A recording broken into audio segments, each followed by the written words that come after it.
100 years ago. The mighty city-state of Lenore stood strong upon the hills of the plains,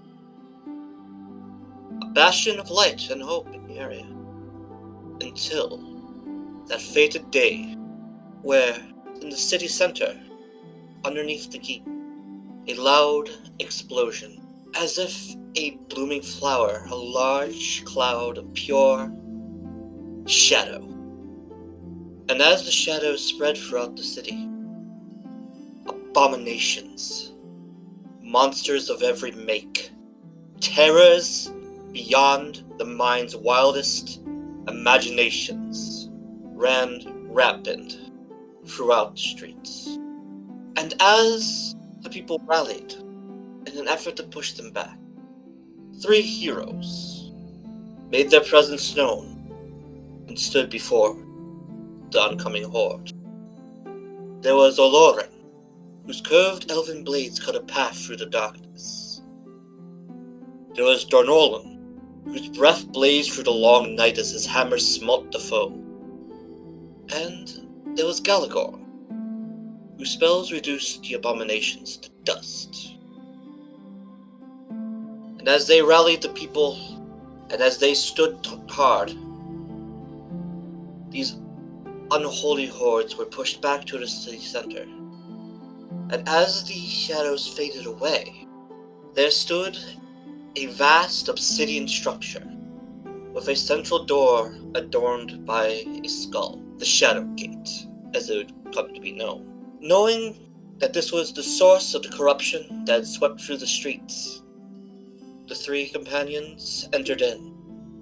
And though for the next 100 years the gates would remain sealed, they were never seen again.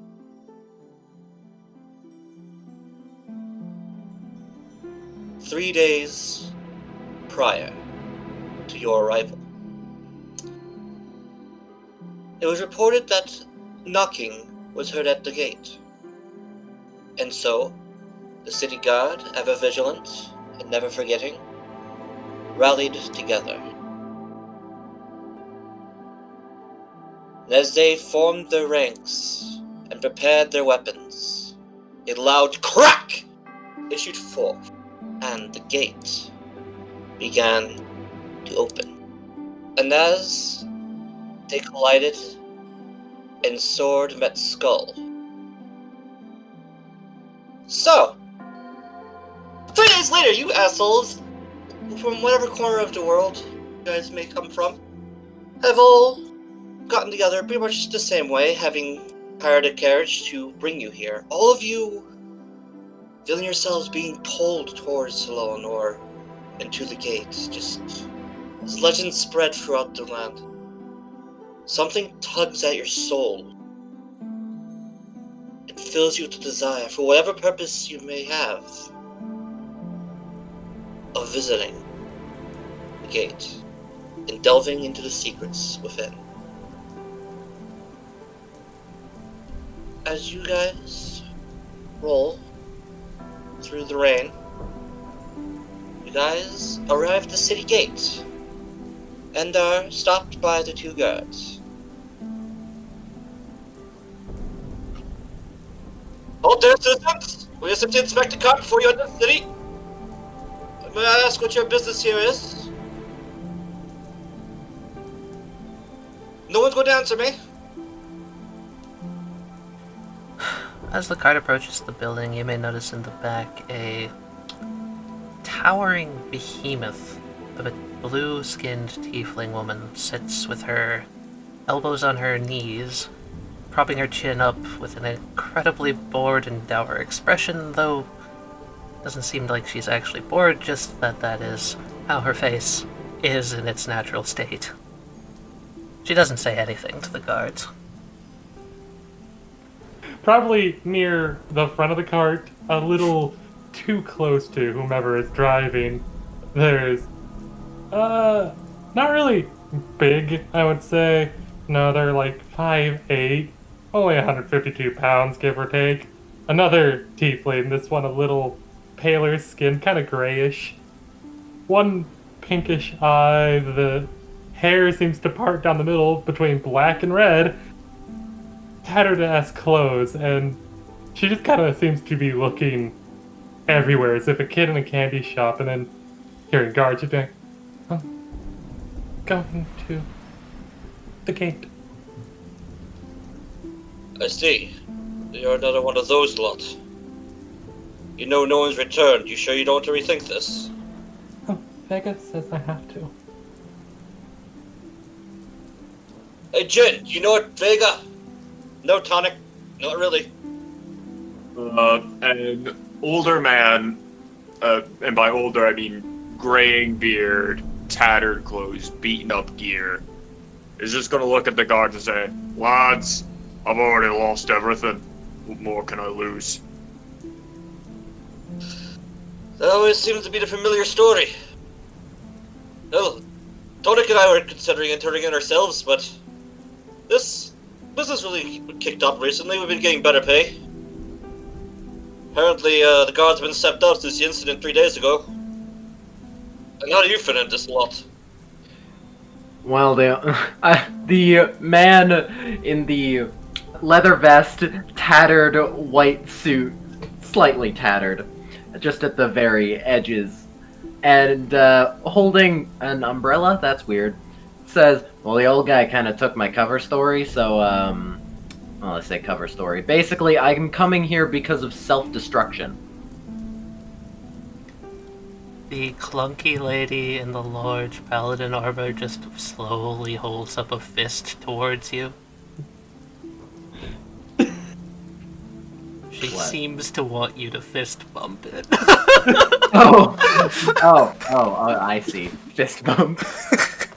Jin and Tonic just kind of look at each other, look at you, look at each other again. You can't be serious. Look, fellas. My wife left me, she took the dog, so I grabbed the closest thing I could find, holds up an umbrella, and decided, fuck it, I'm going on a life or death adventure. Probably death. Jin and Tonic kind of look at each other, and then the one on the right, which you take to be Tonic, takes a flask off his belt. I offer you a drink. I take it, and I chug some down. Make a Constitution saving throw. As you do that, Gwyn slowly puts a hand on your arm and just looks you in the eyes and shakes her head. Con save? Yep. Con save. Oh no! First roll of the game, boy. Good start. So, Jin and Tonic, bit of backstory, are renowned throughout the city of visiting each and every single one of the 9 taverns within the city's limits every night. What you just drank was Dragonfire Ale. And as you keel over unconscious in the cart, you think to yourself, Before I fall fully unconscious, I say, thanks, I needed that. Tonic just kind of pats you on the shoulder. And just looks back. Well, see there are things in order here. Gwyn will nod and pick up Lewis over her shoulder and just give them a thumbs up. And as they head back to their posts, you guys enter into the city. Gwyn looks towards Richard's character and just furrows her brow. Name? She kind of tilts her head. Tilts the other way. I'm gonna go buy a 10-foot pole. Vessel? Girl? Idiot? Monster. Oh, and a shovel. Okay, monster. Oh, goodness. Richard, I heard you mentioned wanting to acquire a leather arm. Yes, they really need it. You ask around, and the general consensus they point you towards the city's blacksmith in the Dwarven district. renowned as one of the best smiths in the city. And as you enter in, you're greeted by just a wall of heat as the forge blazes in the back. And at his anvil is seated a dwarven fellow who seems preoccupied with his work. The heat makes her tail kind of wag a little bit because she likes the warmth. But like seeing him, she kind of like twiddles her thumbs, not sure she should say anything, and then like. Well, are you gonna say while you're here, or you're just gonna darken my doorway? Kind of looks at the doorway, then back at him. I don't know that magic. The entire time, he hasn't even looked at you. He's just focused on what he's pounding. She just kind of like gets out of the doorway a little bit, and she's like, leather armor? He just kind of just regards you, and looks you up and down. I might have something in your size. Wait here. Okay. And he gets up, and he walks to the back. And after a while, he comes out with what appears to be your run-of-the-mill normal leather. Kind of looks you up and down again. She just kind of looks confused, adjusts her eye patch. 8 gold, I think, for you. She nods and like pulls out the little pouch from under her tattered cloak and just 1, 2, 4, 7. He just kind of looks. He just kind of rolls his eyes. Moradin above. Sorry, not the best at numbers. Have to count. Tell me, lass, are you in some kind of trouble?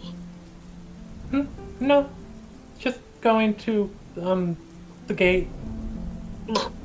I'm sorry. What? You're heading towards the gate. Lass, I don't know what kind of life you've had, but if you're feeling suicidal, there are people who can help you with that. And if you do want to die, there's easier ways to do it than that place. I'm not gonna die. Vega won't let me. Well, that's why I smell 2 cents. Tilts her head again.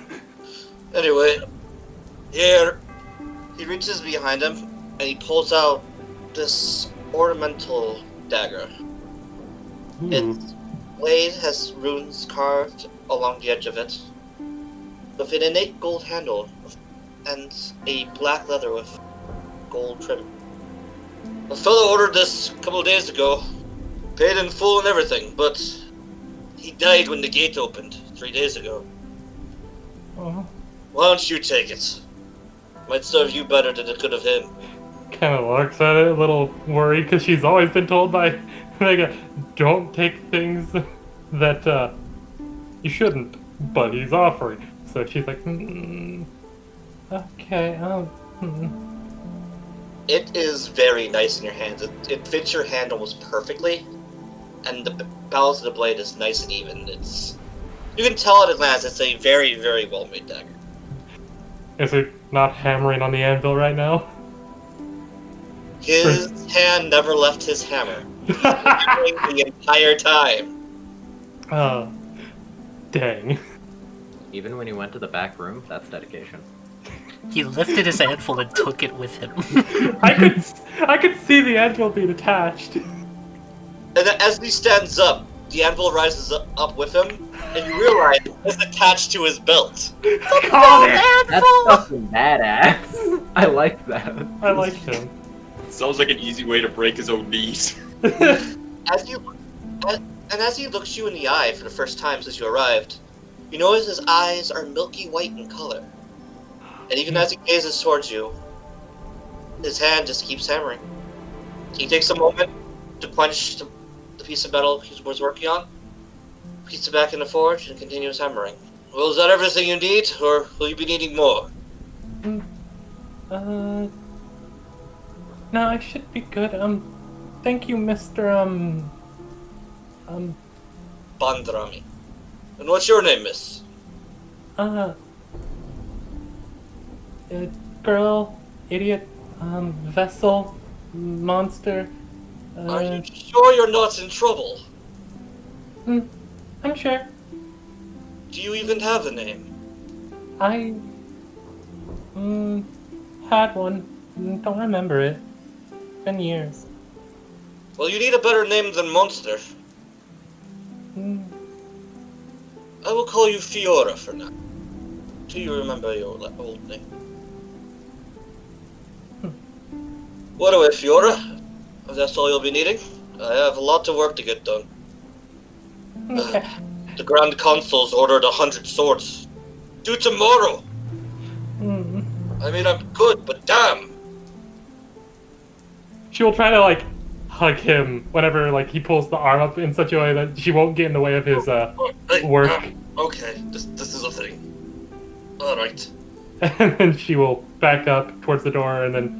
He tosses while you're hugging him, he tosses his hammer in the air, catches it with his other hand, goes back to hammering, and uses his free arm to give you a hug. I love that. Why is this guy so good?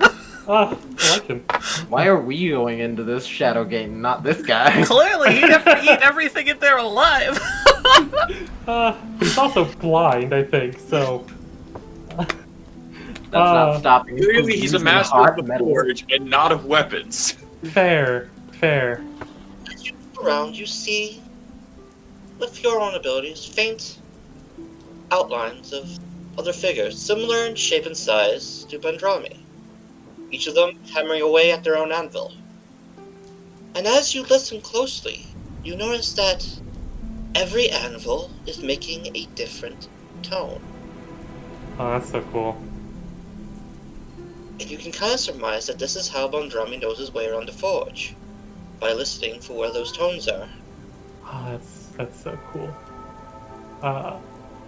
As she will let go of the hug, I'm gonna use one of my uses of the quickening, just to see if there's any spirits around. As you look around, your eyes fall on the massive forge in the back of the room.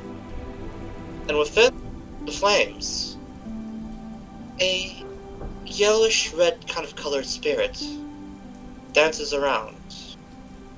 And as pieces of metal are put in, it reaches out and surrounds each piece.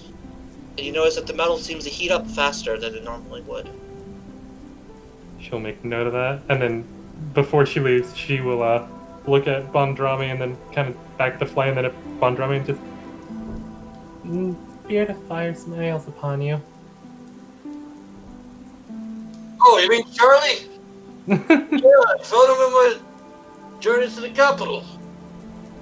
Hey, Charlie!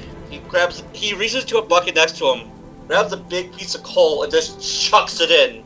And you see the spirit just catch it, just She will smile and nod and then look back. Should be going now. Thank you. Very well. I hope to see you again. Me too. And hey, if you find anything interesting in there, be sure to bring it by. Will do. May my character be edgy real quick? Of course. Okay. I just wanted to say that while everyone else is doing, like, preparations and shit, Gwyn, just the second she sets foot in this town, makes a fucking beeline for the gate. With the unconscious. Yeah, with Lewis draped over her shoulder. Okay. Diego, is there anything you want to do? Yeah, I was gonna go buy a 10-foot pole and a shovel.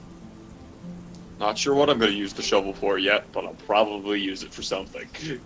You eventually find your way to a general store which might have what you need. A smallish woman, maybe about 5'5". Couldn't weigh any more than 120 pounds. Very thin figure. Greet you. Why, hello there. How can I help you? Oh, lass, I need a 10-foot pole and shovel. Probably. Your pole's not long enough, eh? She walks into the back. She comes back, and then she walks out. Any kind of shovel will do, right? Yep. Alright. Would you like the pole to be collapsible? Doesn't much matter. And as she comes walking out from the back, She seems to trip and just face plants into the ground right in front of you. Oof. Okay. You alright then, boss? I'm alright. This happens at least 5 times a day. She grabs your hand, and you don't really feel any kind of weight. Just how light this person is. She pulls herself up to her feet. Thank you. So, you want a pole and a shovel? See, she pulls out her, notebook. That was 2 gold for the shovel, and that'll be 8 copper for the rod. Alright. I hand her the money. Will you be needing anything else, sir? Not today. Thank you. Take it easy. Please come by Gertrude's anytime. I'll walk out. Now, you said you were carrying the unconscious, Lewis. Fuck, words, they hard. Me. Straight to the gate, right? Unless he wakes up and fights me, yeah? Nah, I was heading straight there anyway. Yeah, make a con check, Westley. Let's see if you can, Alright, wake up. You're really groggy, your head is now pounding like a drum. But you wake up to the feeling of you just bouncing up and down as this behemoth of a woman bounds her way through the streets. I open a single eye and look around, realize what's happening. I was gonna say, the second you open an eye, she swiftly but not painfully sets you down on the floor. And as you lay him down upon the dirt road. Ugh. She just kinda gets down on her knees, or not gets down on her knees, but crouches down and looks at you, Westley. Hey there, big fella, girl. Alive? Sadly. Good. She holds a hand out to help you up. I take it. As you guys make your way through the busy streets, different carts and different faces pass you along. Some street performers looking to earn an extra bit of coin. Walking around as if it's just another day, just no reaction. You arrive in front of the gate. I would like to also point out that this massive woman, she doesn't really, act as if it's happening, but she is definitely hefting a giant fucking marble pillar on a chain over her back as well. Just nonchalantly carrying it, like it was made of styrofoam.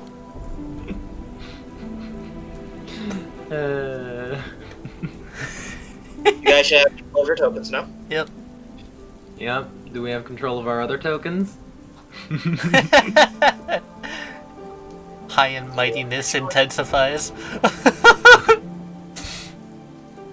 Yes, like you guys noticed, I put those in there just for the fun of it. Yeah. It's Good. this one. Hey, Adam. Yeah. This guy strikes out to me. Can I take a look at him? Yeah, sure. Make a perception check. Okay. Hold on. What's the weather like?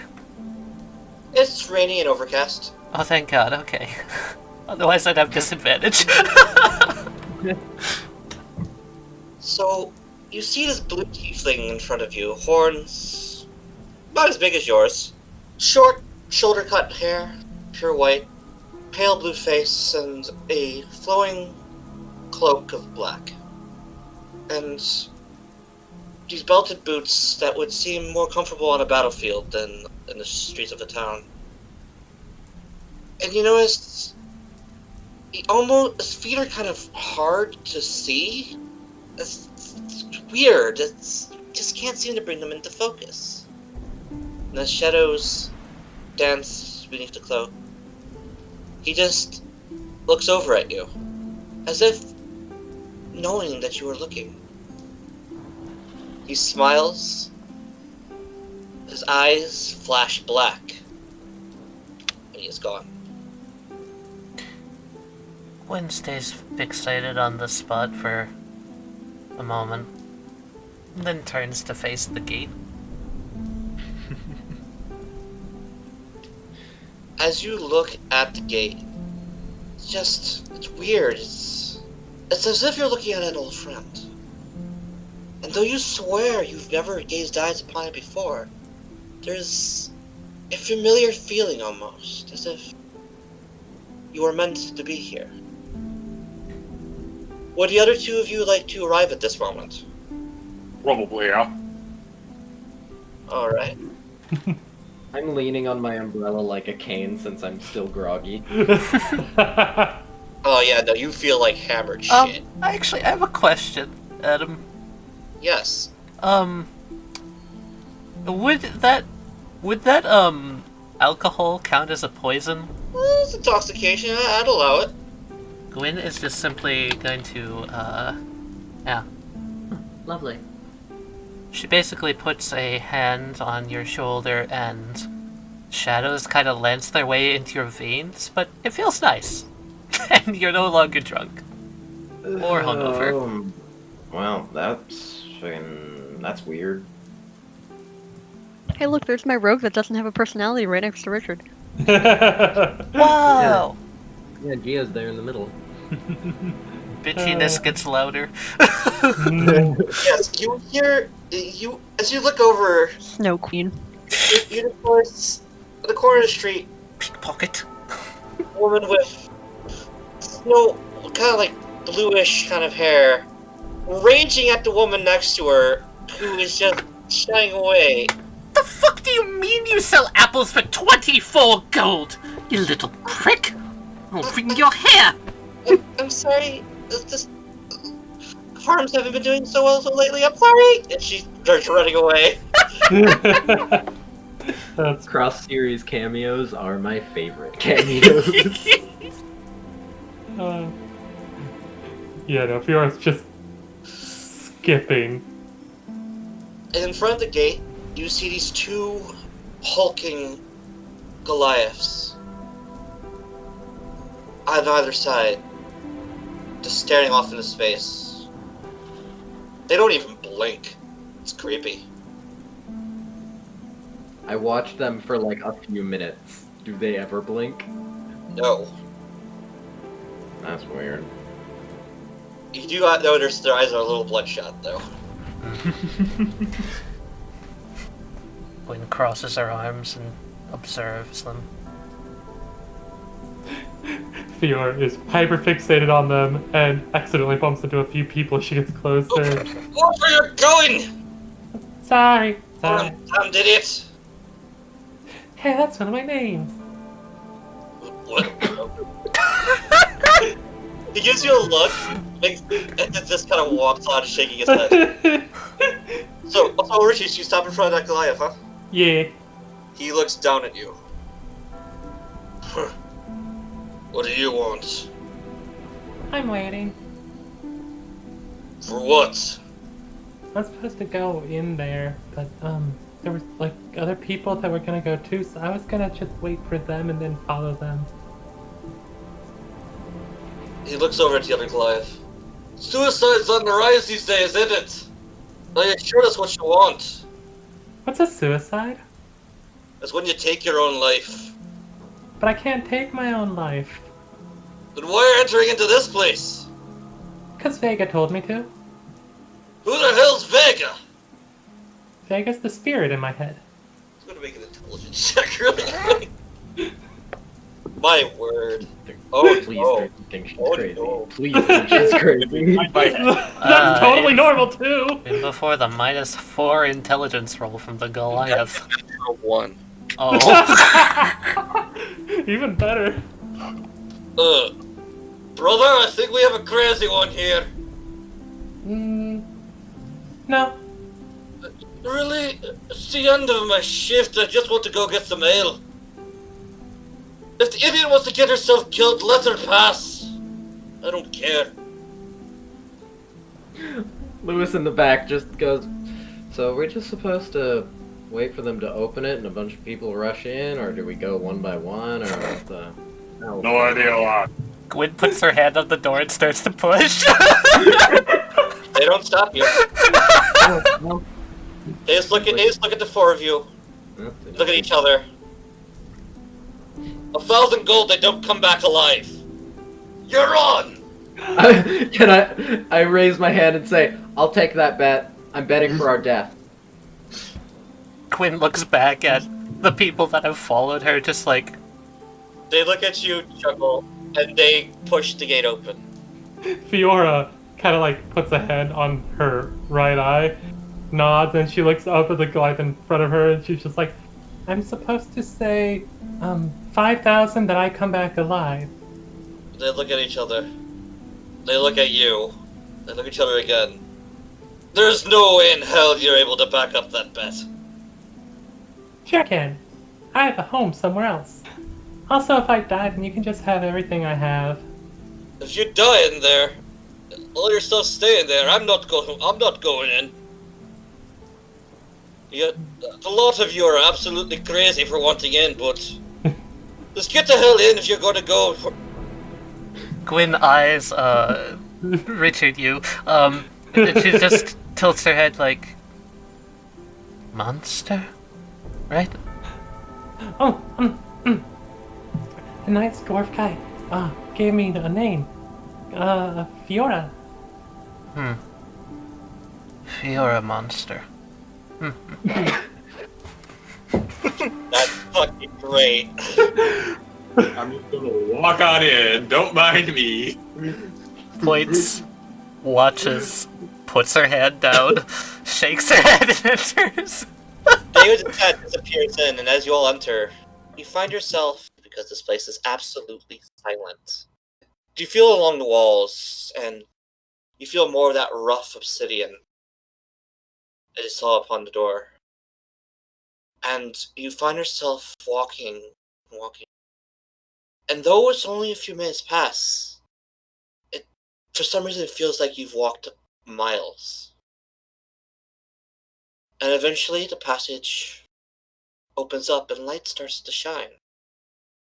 And you find yourselves stepping on what appears to be these blue floating stones. Not a single thing, not a scrap of light, not a breeze, not a single sound ushers forth. I pull out a 10-foot pole. Gwyn gives you an eye like, are you serious? Works for the blind. I'm gonna kind of just tap around, make sure everything in front of me is solid. As you step forward,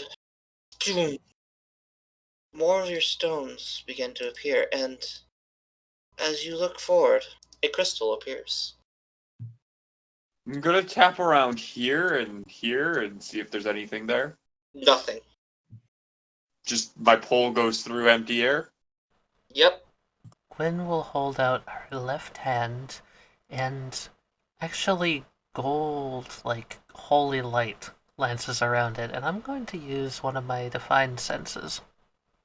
Alright. Open my awareness to detect the forces of strong evil or strong good. You detect nothing. I'm gonna step more to the inside so I'm not closer to the edge. Gonna tick tap tap. Yep, that's solid. This seems safe. Checking these two next. They're solid. Yay. And then when you check the big one, it's solid too.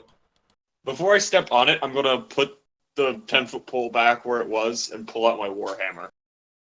Diego, as you approach this crystal, you notice a golden flowing script materialize within the crystal.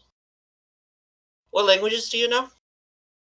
I don't remember off the top of my head. I'm pretty sure it's just common. I might know Dwarvish. It's neither of those. Infernal? It's not Infernal either. Lads, any idea what kind of language this is? She just grunts.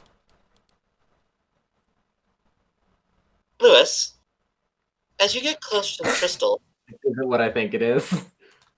it is. I say, oh yeah, that's Sylvan. What's a sea lavin? Let's see. Journey ye into the dark to seek the tale of the weeping king, who in his hubris lost his soul to the shadows. Okay, I thought it was gonna rhyme, but guess not. You notice Gwyn do a swift, hand motion over her chest. And as you read that aloud, your vision goes dark. Oh, fuck. After moments, you find yourself within a circle. And the sound of a music box fills the halls. As you open your eyes, you notice runes in a circle on the floor beneath you that shine a bright blue, the same color as the crystal, then fade away till it's just a dull, painted blue on the ground.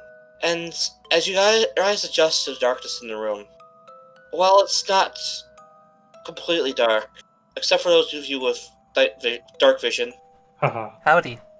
dim in here. Well, that explains why no one comes back.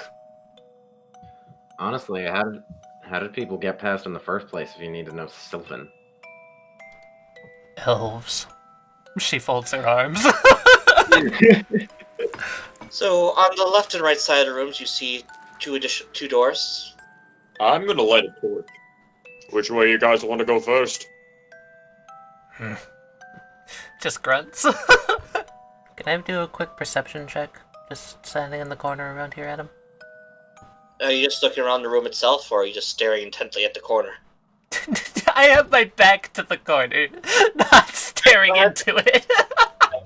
I would also like to roll perception.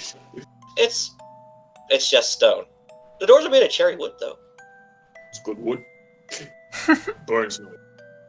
Taliyah, same thing. Nothing. Mm-hmm. This room, just all you guys notice is the runes on the floor. She's gonna push the door open. Oh my god, there's even puppets here?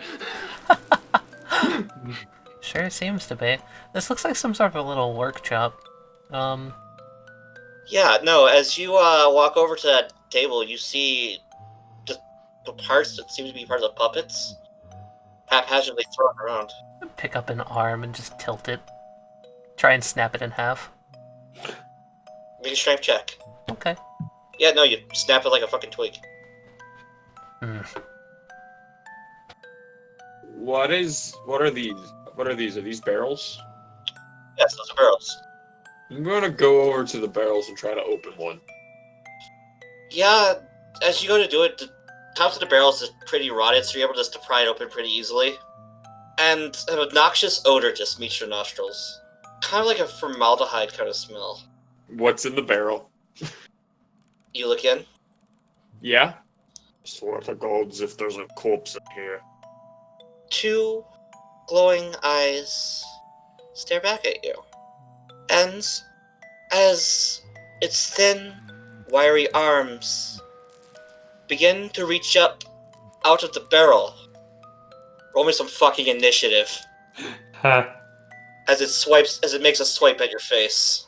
Since Diego's the one that discovered it, can I swap initiative with him? Of course.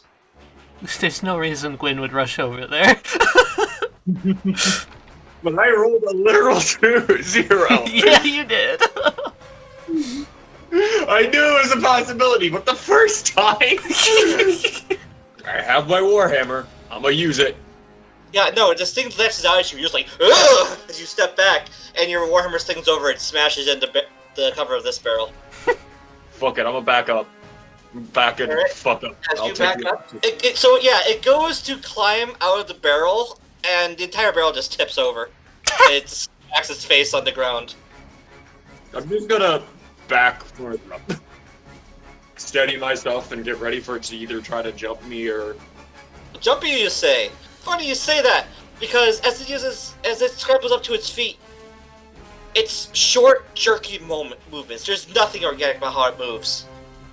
It's the smell of rotting meat. It looks at you, and it leaps through the air at your face!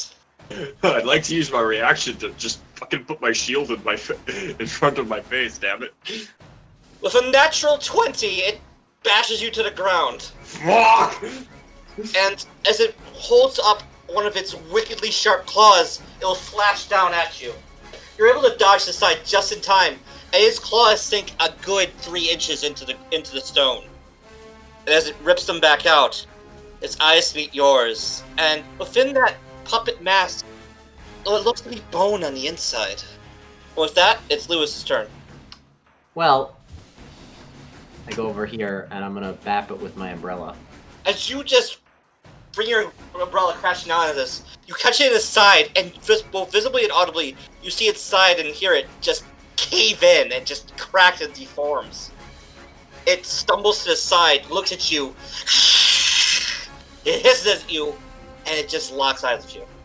Oh, well, you're a barrel of sunshine, aren't you? And I'm gonna use my cunning action to disengage. Alright. I'm just gonna assume that it's gonna leap at me again, and I'm gonna get slightly behind the big guy. The big one. Alright. Fiora, you're up. Richard got up to use the bathroom, and he asked me to take his turn. Alright. So I'm just a spirit. And then we're gonna Ray of Frost this fucker. How do you want to do this? Wow. Damn it! I used Richard's character to win the game. All of the remaining muscle that it has freezes it in place, and it dies. Ice forms along its body. It twitches. It tries to start stumbling towards you, and then it falls to the ground and shatters. Right about there. It's real funny because that whole time I never got to do my turn, but Gwyn wasn't even gonna go over and hit it. She was just gonna stay over here looking at shit, not even bother. Yeah. You're looking at the stuff on the desk there. Yeah. Make an investigation check, please. Sweet. Fine as you dig through it. There's not much here. You don't really know much about what was going on here or how these different tools were used. But you stumble upon what looks to be a broken music box. Not the one that's making the sounds? As far as you can tell, no. She'll pick it up. Fucking hell! It's made of bone! As you move it around, you notice that most of the internal mechanisms are snapped or just missing. As you see, they're kind of laying around on the desk. But on the back of the music box, there is a name.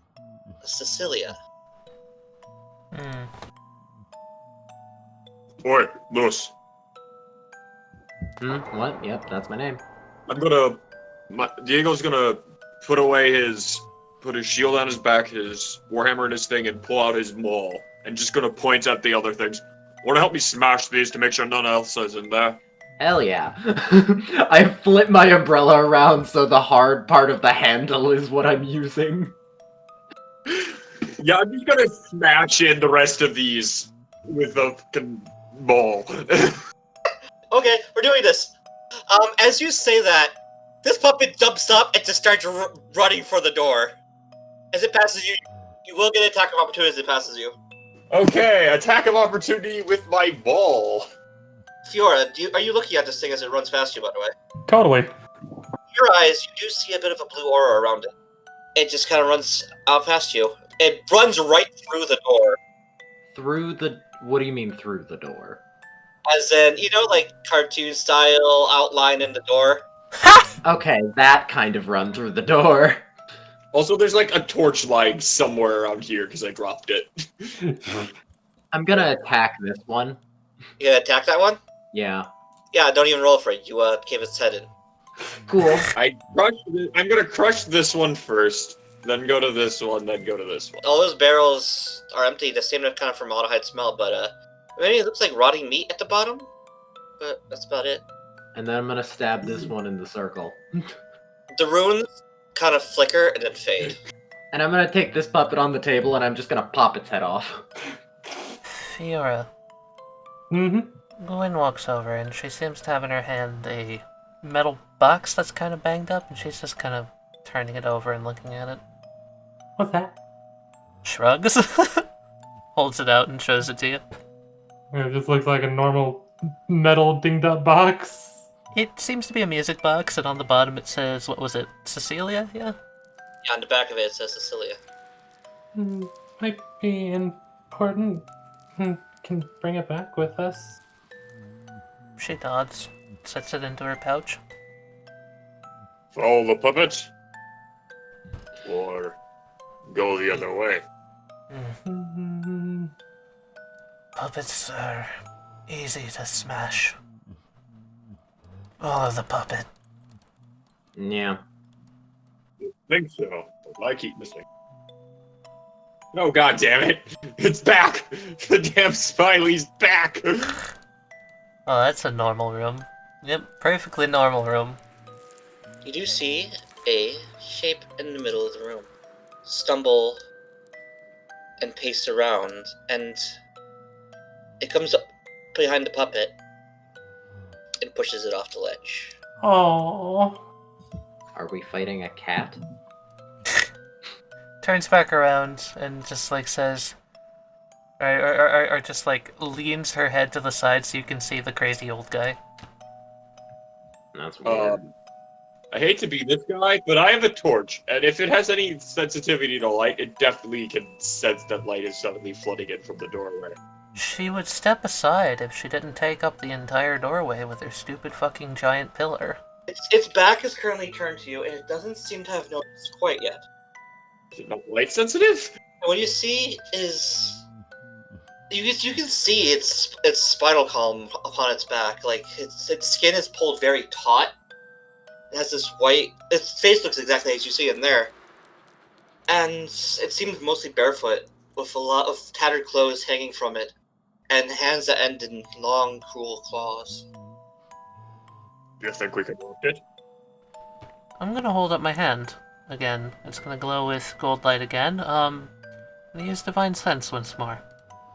Oh yeah, you get a reading from this thing. It's pure fucking evil. She nods. Okay, so we rush it? She nods again. And she hefts the giant chained pillar over her arm and steps in. And as it starts making its way back, are you trying to be stealthy about it, or are you just stepping around in the open? I'm gonna try to toss the torch right about there and draw my warhammer. It looks at you, it screeches, and as it does, please roll some initiative. She is so ready that if it jumps at her, she's gonna bat it into the fucking goop.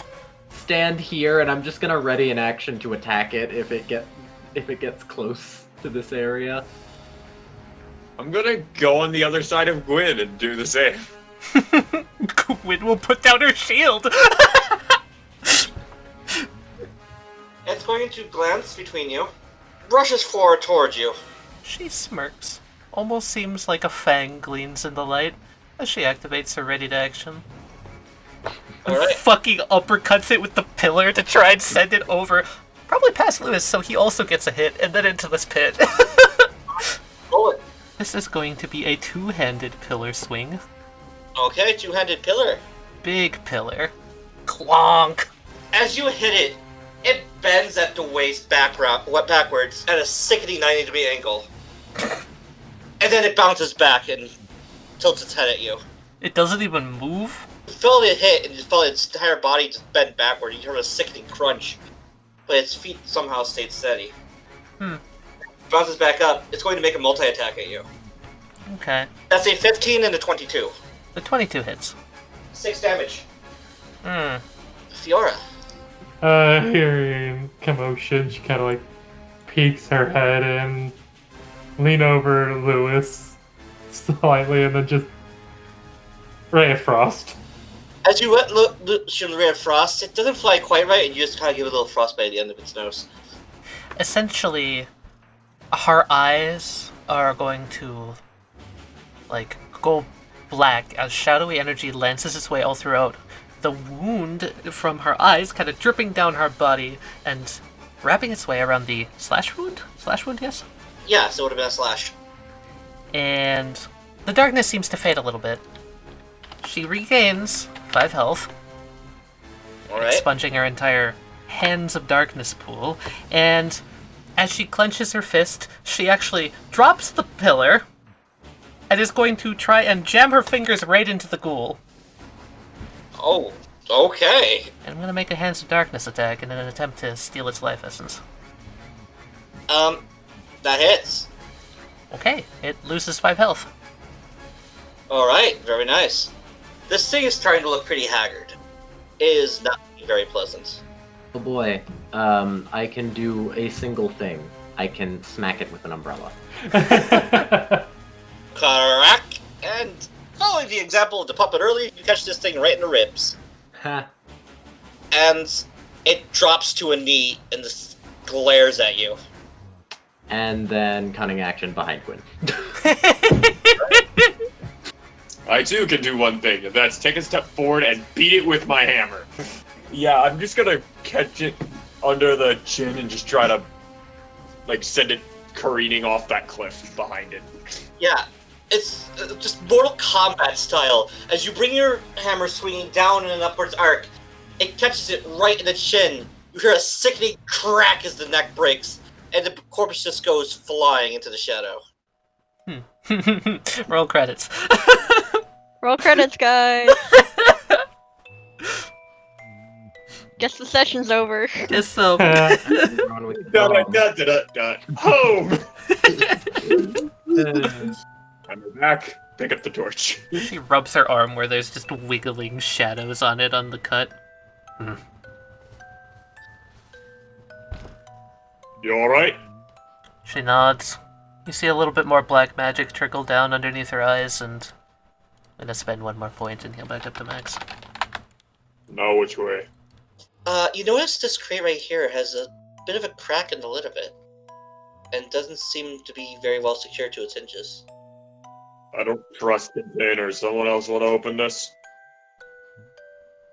Hey Gwen, are you staring off the edge there? She's just peering straight down. Yeah, as you gaze down,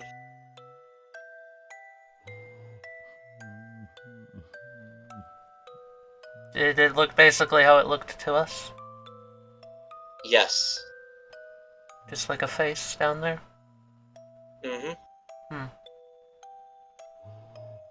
Lassie, you wanna try opening this? I don't quite trust containers. Face. In the pit. Sorry, what? I was actually talking to Fiora, but sure, you'll work. I'm gonna point at the hammer towards the thing. Sig's loose. Wanna try seeing if there's anything useful inside?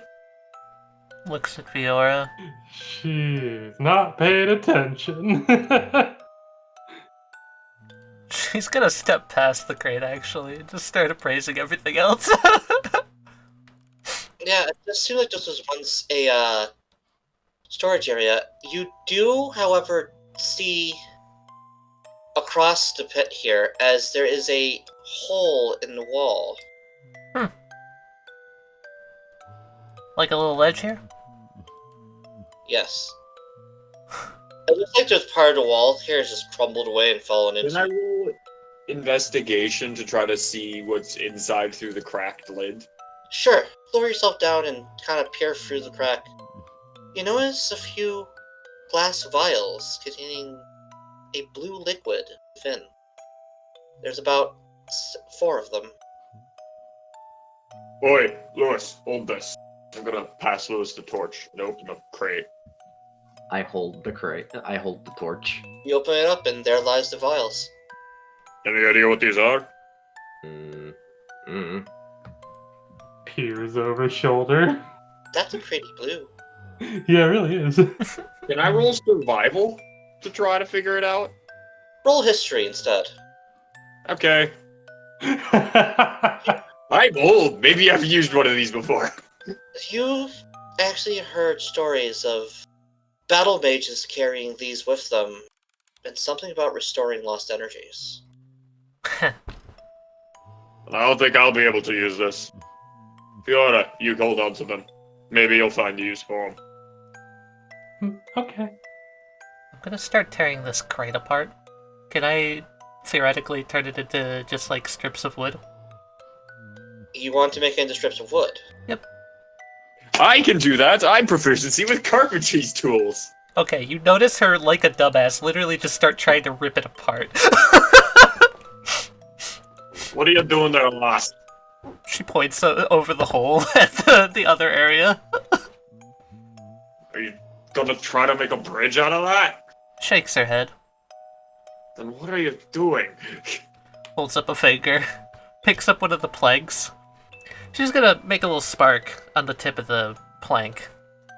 And just, like, motion to the pit. You want to toss a torch down there? Nods. There's a face. Let's fucking burn it. As it falls, it just fades. There is no sound. Hmm. So which door is the next? Shrugs. Points at you as if to say, your choice this time. I'm gonna wander down this way towards these crates and then towards this door. Alright. We can already kind of see what's in the room behind this, I think. Wanna go this way? Hmm. Yeah, you are able to open that door. And again, that door is fine as well. And as you enter in, Oh no. What are those? What are those? I don't like the fact that they look Seem to kind be of orbs. fire. They seem to be mystical orbs. Yes, but I don't like mystical orbs that look fire-colored. Fair enough. I'm going to regret this. I'm going to step into the room. alright. Does anything happen? Hey. Miss Monster. She tilts her head. Magic orbs. Mm, Is that your forte? She'll do that thing where she like just peeks her head in and looks at the orbs and You look closely, and there seems to be a reddish tint around them that you can see. And dancing Reddish within tint the around the red orbs. you can almost see flames dancing within them. out of room. She kind of like looks at Lewis, then motions for him to step back, and then she'll get back and just kind of like motion for the others to come back because she has an idea. Well, I guess we're going back here in the face hole room. And she'll stand right about here, grab the door to where like she can shut it very quickly, like it's only got a crack open. Yeah. And as it's within 30 feet, she'll cast Mage Hand and poke the closest orb with the Mage Hand. Gwyd'll watch from this angle. Can it lift it? No. She like looks as if she's focusing really hard, like doing that thing where the tongue is out and just. Love her. No boom boom. Well, that's good. But looks like fire inside, so probably trap or other thing, like pretty sparkle lights. Maybe not go through that room yet. How much of the wood is left over from this thing being busted up? Its crate is relatively intact. She'll walk over and try to find like a piece that is under 10 pounds and can be like pulled off. You find a small box. Oh. It's about maybe a foot long by 4 inches wide, and maybe like an inch deep. And you notice that the inside of the crate is stained a pinkish red color, and there's a lot of broken glass. She'll come back over here real quick. You're not gonna check the box? She'll bring the box with her because she's gotta use some of the broken glass.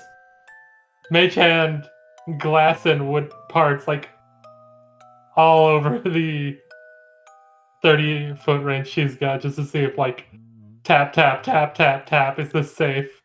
Right here, as you tap at those locations, flames shut out from the orb. There it is. Burns for a good 2 seconds before fading.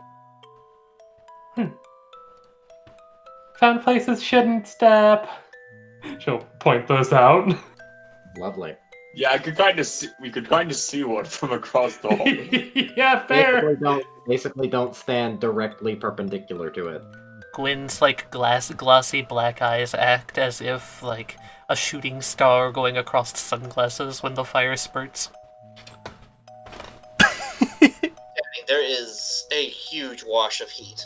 Gwyn, from where you're standing, you can see part of the wall here just turn red and just fall off the wall, just kind of just flow off it.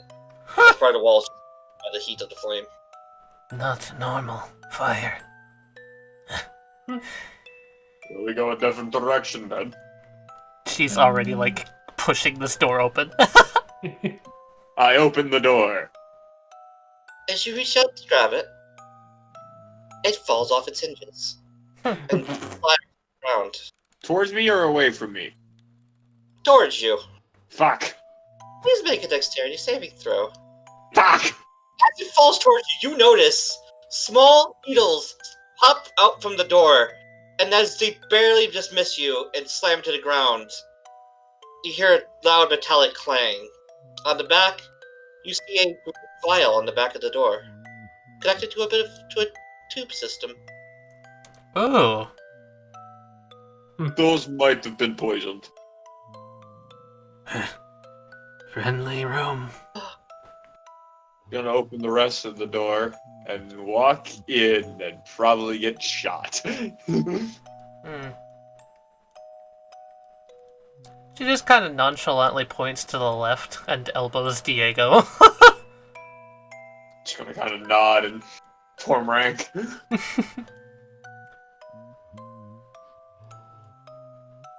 She'll heft the pillar, and you notice it kind of unfurls from a chain wrapped around her arm. And she hefts it over her shoulder, not in a swinging position, but if you'd have to imagine, this looks like how one might hold a spear to throw. Oh. She takes a few steps forward. Oh? Okay. Yeah, she's just gonna approach the spooky gobble. The corner. Are you being stealthy about it? Me? Not in the slightest. Yeah, no, it most certainly does hear you. It turns and faces you. It looks to its side, and another one emerges from around the corner. They just kind of eye you. Their eyes gleaming red in the dark. She definitely doesn't stop walking towards it. Should we wait for the other two? I look behind me. No name, you coming? Yeah. Seeing things. She will at least be stealthy. Go behind this wall. I'd say I'm relatively stealthy hiding behind the giant person holding the giant pillar. And the 6-foot-tall old guy wearing chainmail just clanking forward. Team to form ranks.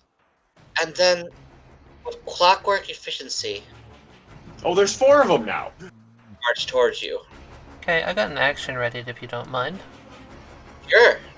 It's going to break ranks, and it's going to charge right at you, Diego, so that would activate your prompt action. When it gets here, it actually activates Yeah. mine.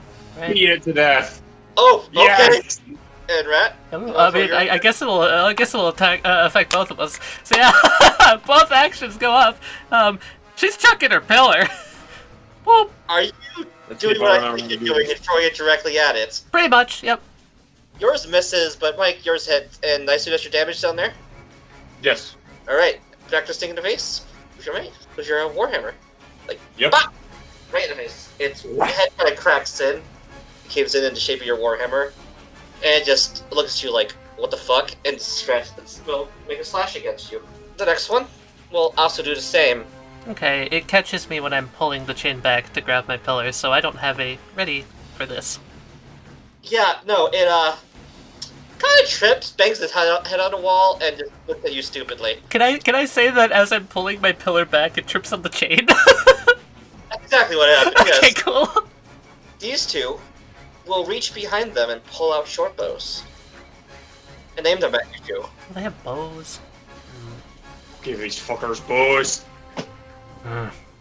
With a 6 and a 10, they miss both of you.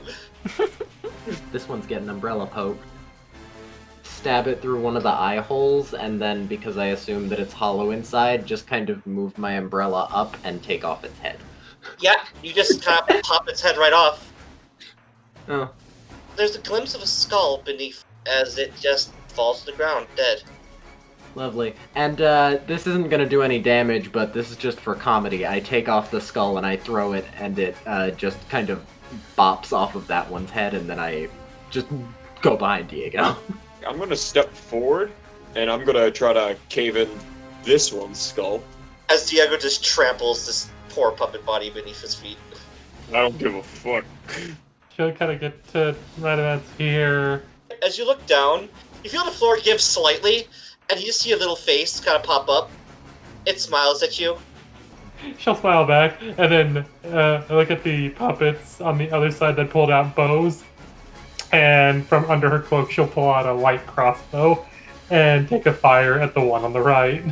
Alright.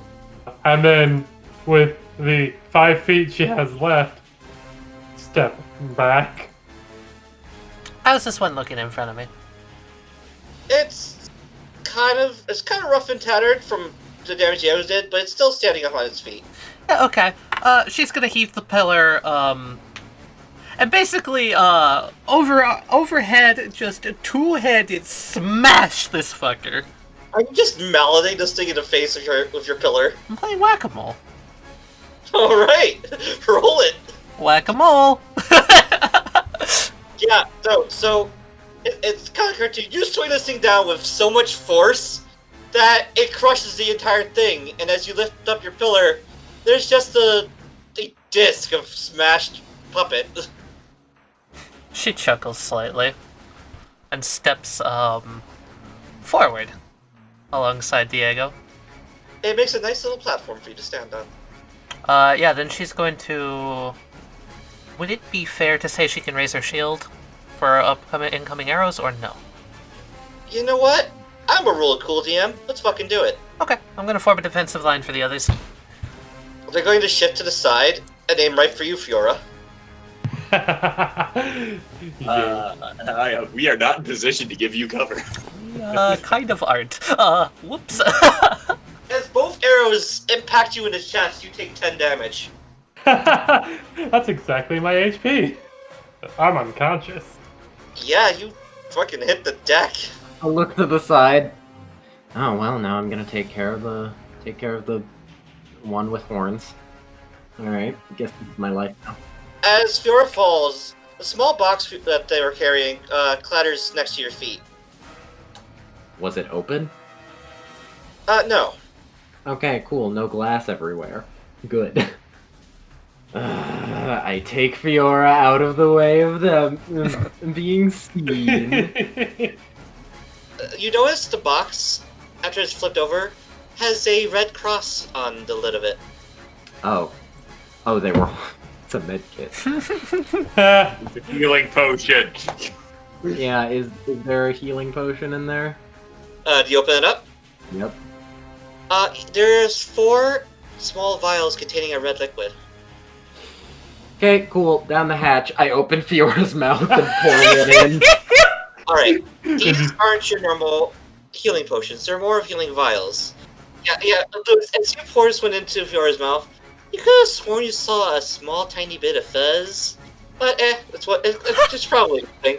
Yeah, No, it's very whatever. healthy health. Federal moldy potion!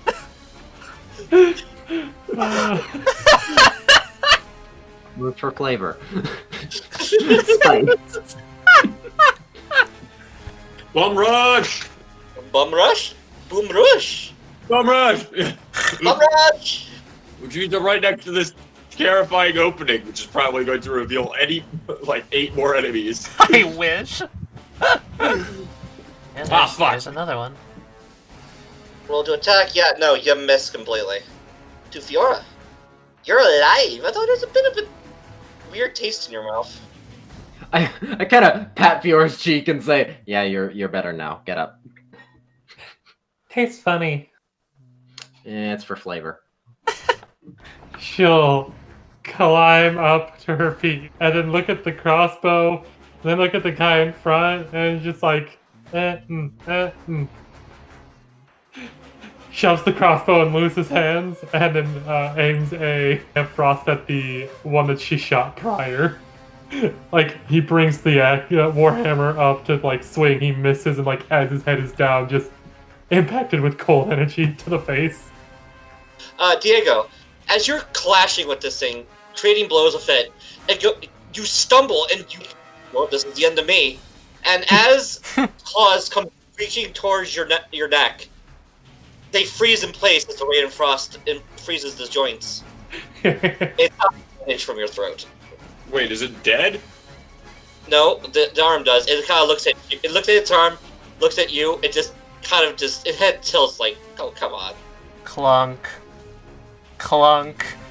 She whips out the pillar, spinning it around with a strength almost seemingly inhuman, in tiefling unmatched. Swirling it around and, taking her hand on the top of the pillar, she slams it in sideways, crushing the both of them into the wall on top of each other. You know what? If you roll good enough, I'll allow it. Roll it. That's a crit! Okay, roll damage. You swing it in, and they both just kind of compress into one being and impacted the wall. And if you didn't know any better, you'd say they were carving on the wall. She slowly, as the dust clears, pulls the pillar back and sets it down with a whoomph next to her. And looks down the hall. Walk up. Are you gonna keep the crossbow, Wesley? I'm holding the crossbow and I look down the hall at that guy. It's staring at Diego.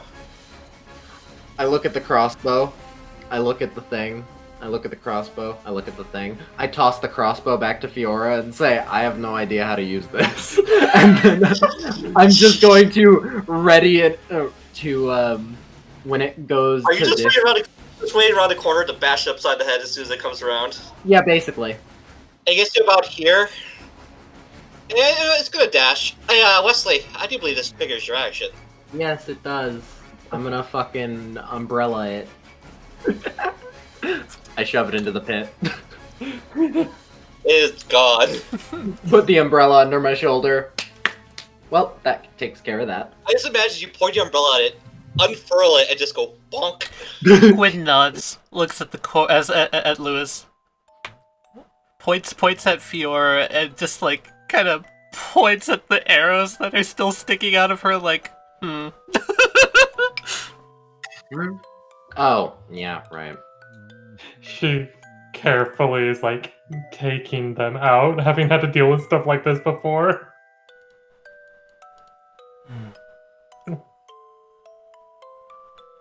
You'll live, monster. For now? Kinda.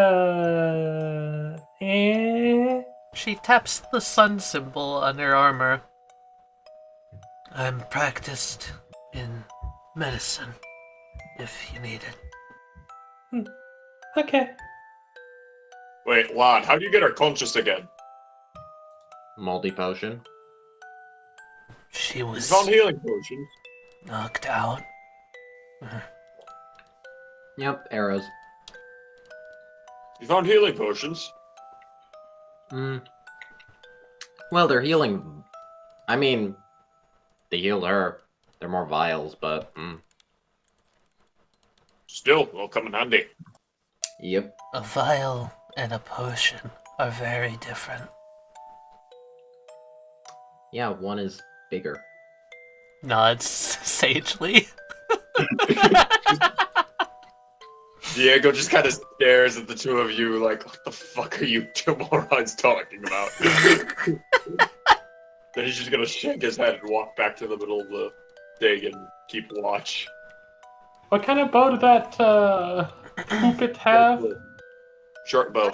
It's an old short bow. Is it within working order?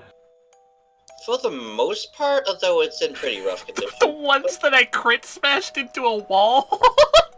Yeah, fair. I mean, maybe it dropped it, because crit? Yeah. Yes. Yeah.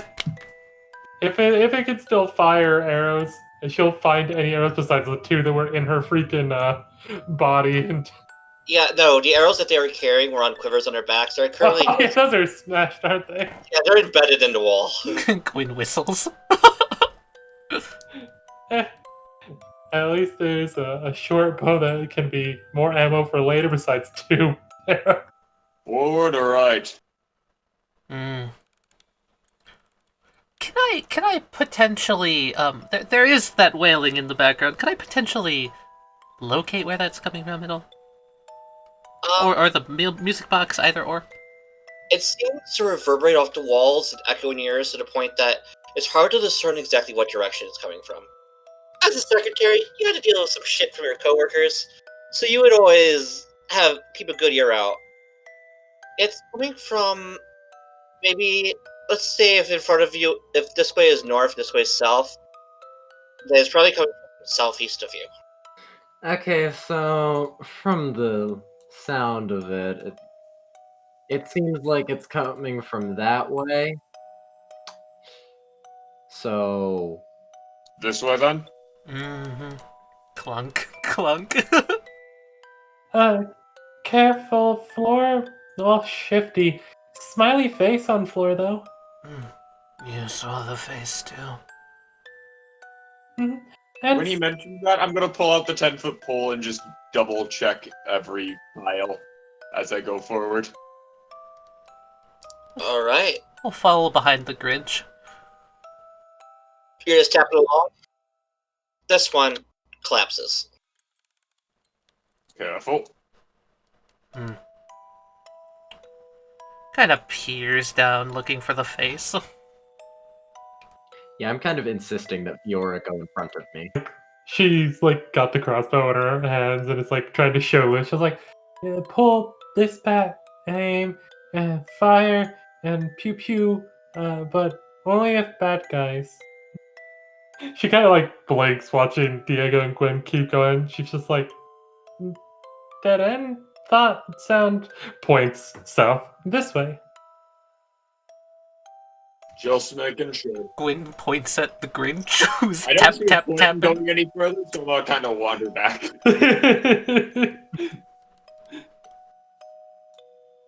Left, right, or both at the same time? Before opening this door, Yeah. I'm gonna look for fuck you spikes and other such traps. Make an investigation. Agreed, I'm gonna do investigation at this door.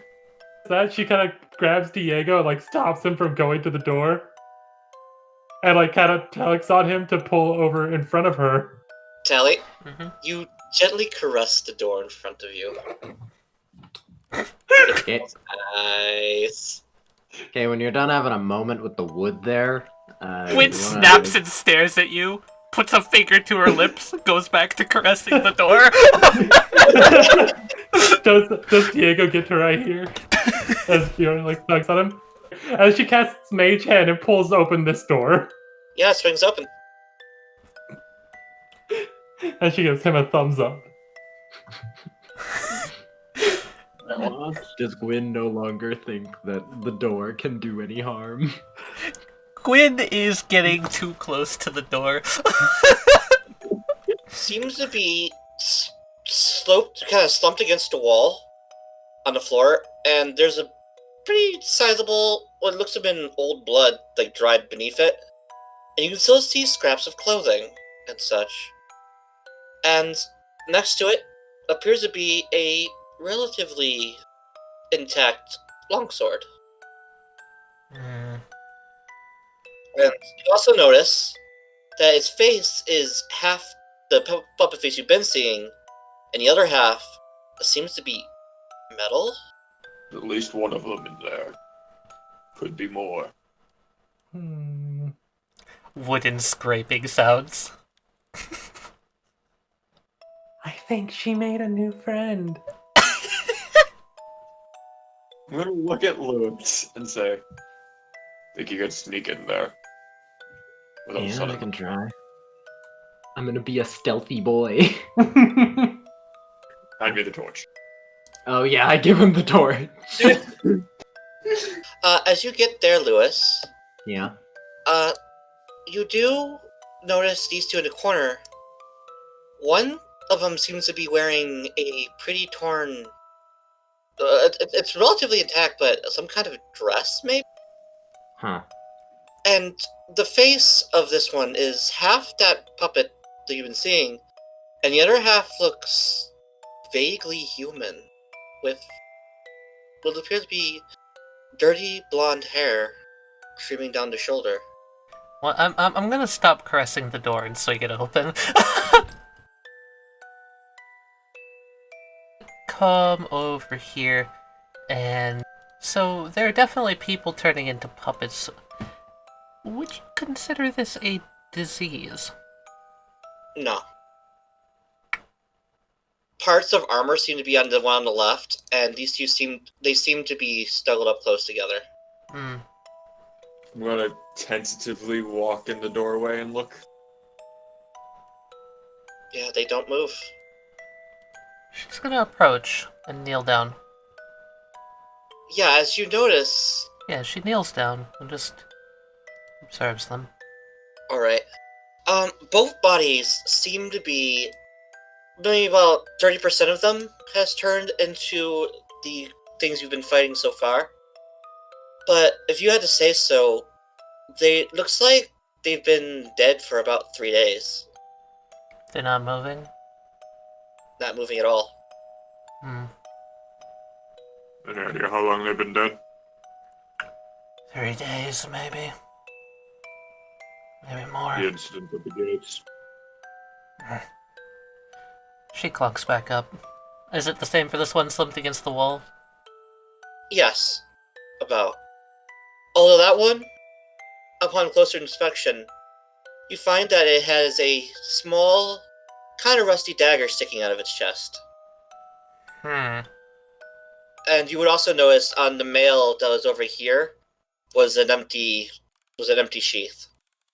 There is, however, a pretty nice looking longsword next to this guy right here. No point leaving these behind in case they get back up.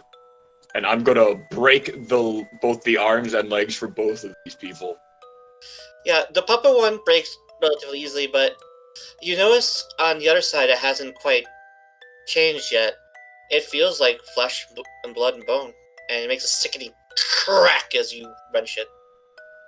I've butchered animals before, I know what bone breaking sounds like. As you break the female's one, you see the human side of her face, the eye slightly turned towards you, and there's a slight moan. I'm gonna cave the head in. And so you do. And there's a mixture of black ooze and blood and just a rotten meat kind of smell. Pleasant. She's gonna lean down and pull the dagger out of this one's chest. It comes loose and the little black ooze trickles out of the wound. Take a look at the dagger. Is the reason it's rusted because it's old, or is the reason it's rusted because of what was leaking out of this thing? Upon closer examination, you find that the handle of it seems to be in relatively okay condition, Hmm. but the blade itself seems aged, rusted, chipped in places. Yeah, she's gonna stay far away from the black ooze. I'm gonna cave this guy's head in. You do so. Fuck it, I do not want any of these getting up behind us. Not a bad idea. She takes the dagger and kinda gently rests it down before saying a very soft prayer and placing it in front of him. I'm gonna kinda kick the long sword. Richard, Hi. you're over there by yourself, aren't you? Kind of watching them and then haul, them, haul, them, haul. Yeah, I knew this was gonna That woman happen. stands behind you. She just kind of cocks her head at you. And she reaches out as if to cup your cheek. But just before her hand reaches you, she fades away. Yeah, this is a good enough time to use it. She'll activate the quickening again. Ah, Hmm. okay. Ooh. That's the thing that you see spirits, yes? Yeah, and into the ethereal plane within 60 feet. Yeah, you see her walking away. She kind of like tilts her head and just waves like, okay, bye, lady. Who are you talking to, lass? She turns to look at you, and she cocks her head a little bit. Hi. She just mouths one word, turns away. What did she mouth? Why? She will kind of like look away from that and back into the room. I saw a pretty lady, but she looks sad. Can we follow her? Let's find a source of this music first. As you guys get to this point, to this room, you would notice it seems to get louder. She steps back by Fiora and says, once we've made sure that there's nothing that could turn us into... She arcs a thumb at the puppets. You're ready for anything beyond this door. Chain clunk as she readies her pillar. Yeah, you notice on the far side over there is a massive door. I said boss door. Can I get a description on that, please? There seems to be a brass contraption with a shimmering light at the top of it, emanating from kind of like the middle of a ball kind of thing. And there seems to be a podium beneath it. Oh, there's another door on the other side, too. Christ, Yes. this area is massive. She's gonna come put a hand on his shoulder and just say, if there's no immediate threat, let's follow the ghost's trail while it's still hot. Fair enough. Yeah, sure. You wake up right where you left off. Still that same balcony. You still feel like shit, and there's a guillotine still right there. She looks at you. This same woman, kind of tallish with a red flowing dress, looks at you and motions for you to follow, and faces for the door. This is a complete joke, but can I say it anyway? Sure. I'd like to jump off the balcony. Are you sure? Because I'll roll with it. No, I no, have no, no, no, no, no, no, no, no, no, no, no. I have a feeling you might try to do that. I have a contingency for it. I don't have wings yet. Insert Dark Souls sound effect. You have died. Is the door locked? Fury's over. Click, click, click, click, click. Is that a locked sound? The girl sticks her head back through the door, kind of makes an apologetic face, goes back in, and you hear a click. I could have tried to lockpick it, but okay. And you go in. Yeah. As you enter in, I'd like to jump off the balcony. Nagagur. see, before you see a central staircase, and then rows of what look to be metal gated doors. Ah, the dungeon. And as you as she goes to the stairs and begins to fade as she walks up them, you notice Walks right here up? that yeah. They didn't have any upward stairs I could find, sorry. Okay, The I didn't know if they stairs. went up or down. But you notice that there's a skeleton standing here, gripping the door and just kind of looking at you. It kind of rattles the gate a little bit. So there are stairs that go up, a door at the end of the hallway, and a skeleton staring at me. Yeah, that's pretty much the shape of it, yeah. Is there a door at the top of the stairs? You don't know. I don't like the way that skeleton's looking at me. I want to go up the stairs. Alright. Fuck finding the party. Ah! War flashbacks. War flashbacks. Yeah. Thank you, Rat. You're welcome. I told you I would mess with them. The inner Kiana in me is telling me to go shoot the skeleton. Kill it. Kill it. Do it. Is this door locked? No. I'm going to open the door. As you walk in, you see a skeleton lying on a bed. It's not moving. It's not moving. Is this a chest? It is a chest. Can I open? Well, can I do an investigation to check Sure. to make sure this isn't trapped? No, loose.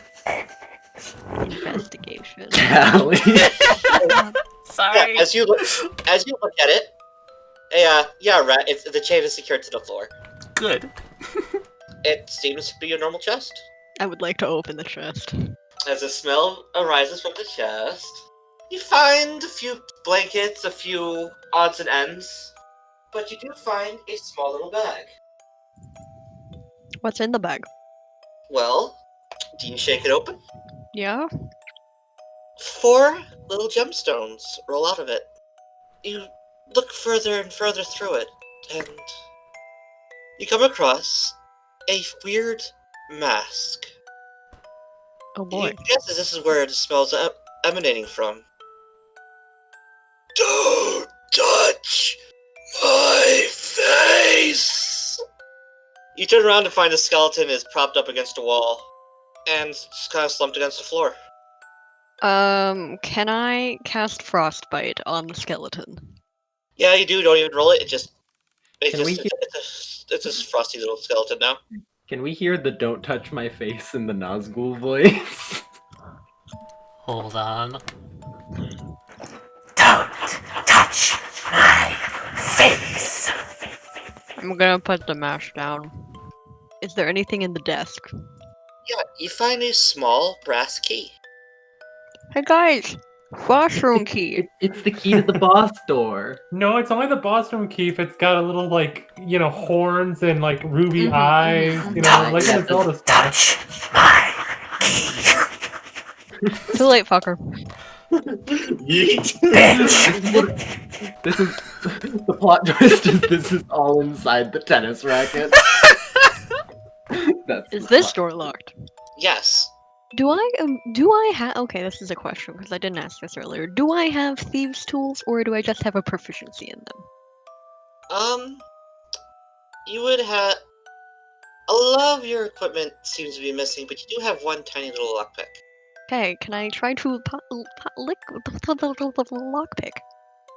Make an intelligence check for me really quick. Why? You just found a fucking key. Oh, can I open the door? He slides in, goes tick. Door's being open. Ha! Listen, never that easy. Yeah, I guess it is this time. Desk, search. Okay, it's not particularly hidden, but you find this. Is this a puppet? A small little doll.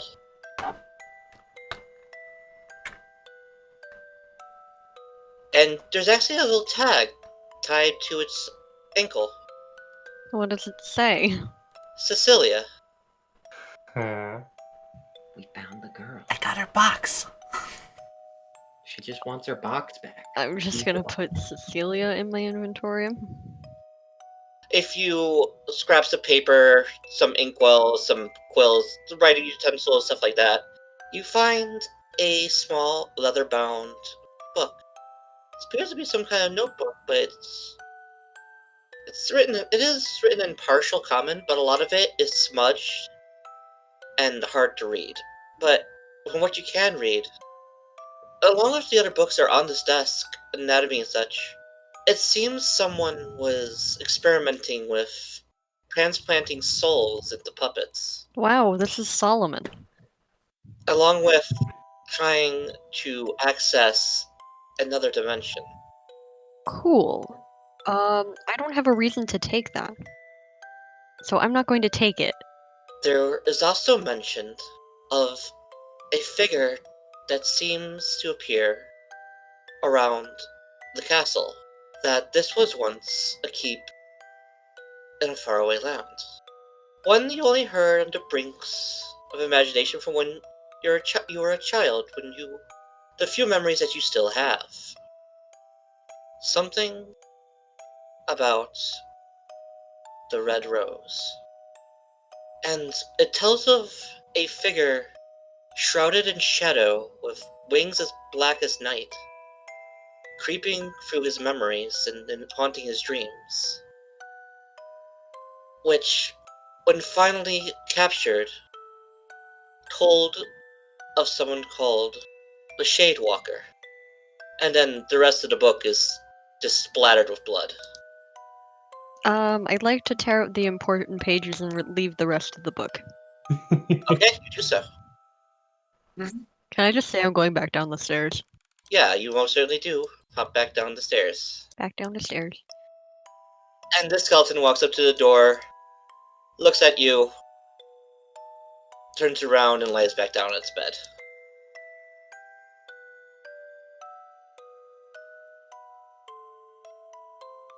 Paranoid Diego with his 10-foot pole. How's your paranoia poll going, Diego? I haven't died yet. Even if it was a ghost, it probably would have just called me. There she is. We're going that way. She's humming along with the freaking music box now. If she wants us to go this way, Yep. I open the door. You open the door. Oh, fuck.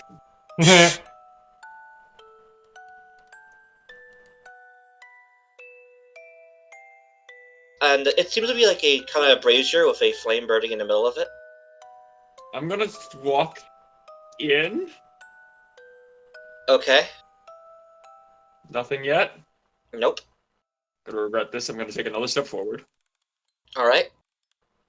And I'm gonna poke it with my 10-foot pole. Nothing happens.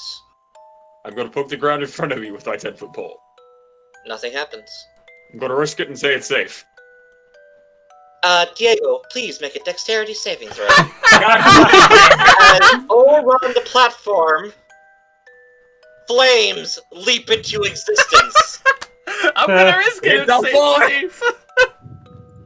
Fuck, man. I rolled a 4. I failed. Okay, so you're going to take 8 points of fire damage. Jesus. Fuck! The fire fades away.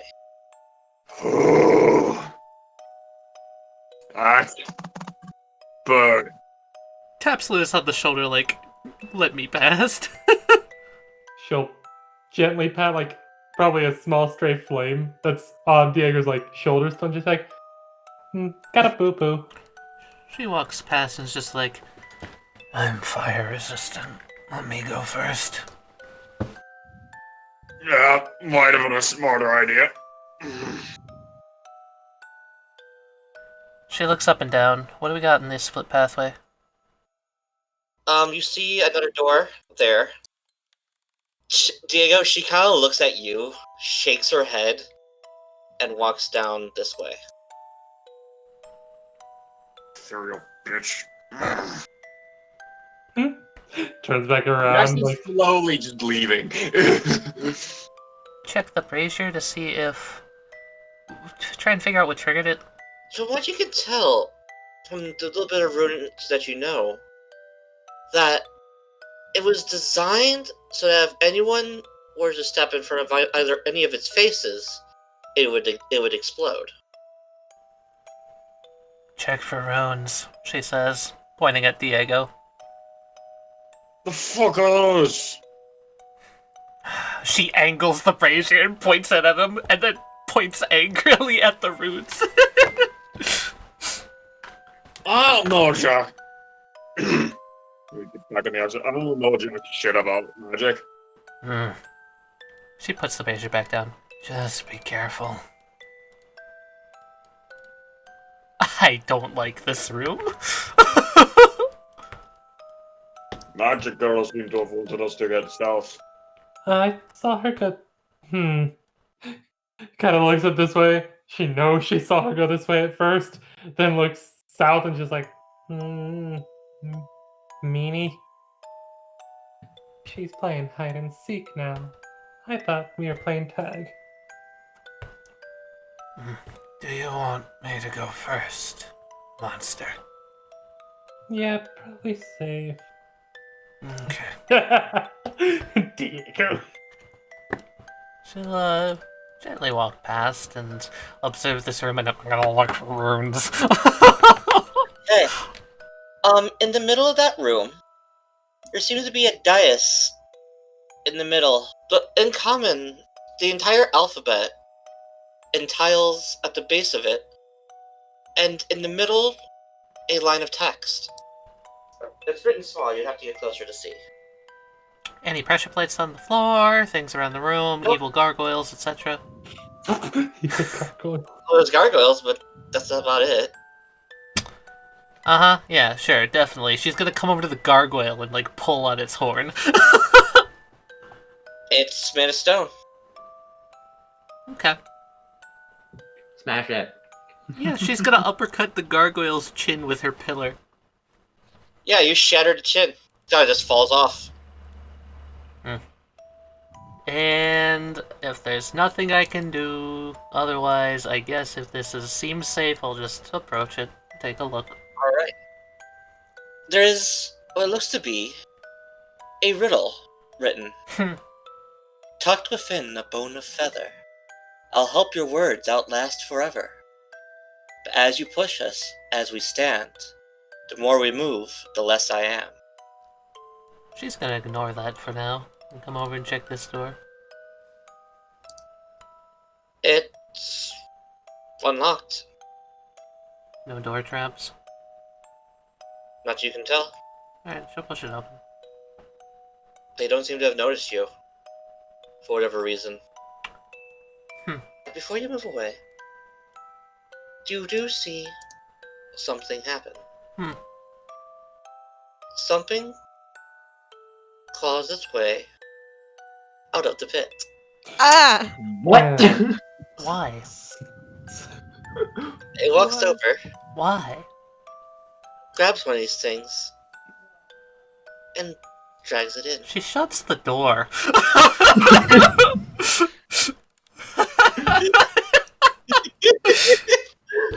Katie, I'm sorry, but Pensworth is past that door. I don't think we can get to you. We have to fight Pensworth to get you. This is a battle we can't win. He's gonna take our land. He's gonna take her land. But, Rat, something funny. Do you open the door again? No. If there's something funny, sure. She looks at her hand. It's like, did I accidentally get drunk off of him? They pick up this poor puppet creature, throw it in the air, catch it, and just do that a couple times, and then they just chuck it right into the pit. What the fuck? And then they all just... In a bone of feather. Is this skeleton still like staring at me? It kind of reaches gently through the gate at you, with head cocked and its mouth slightly open, making clicking skeleton noises. Does it seem malicious? It doesn't feel malicious. Okay. I continue onward. And as you do, Cat, Hmm. each one of them begin to come to their doors. They kind of just look at you. Some kind of lose interest. Like, this one sits on its pot, this one goes back to its bed. These two, this one here and this one here, kind of look at each other and shrug.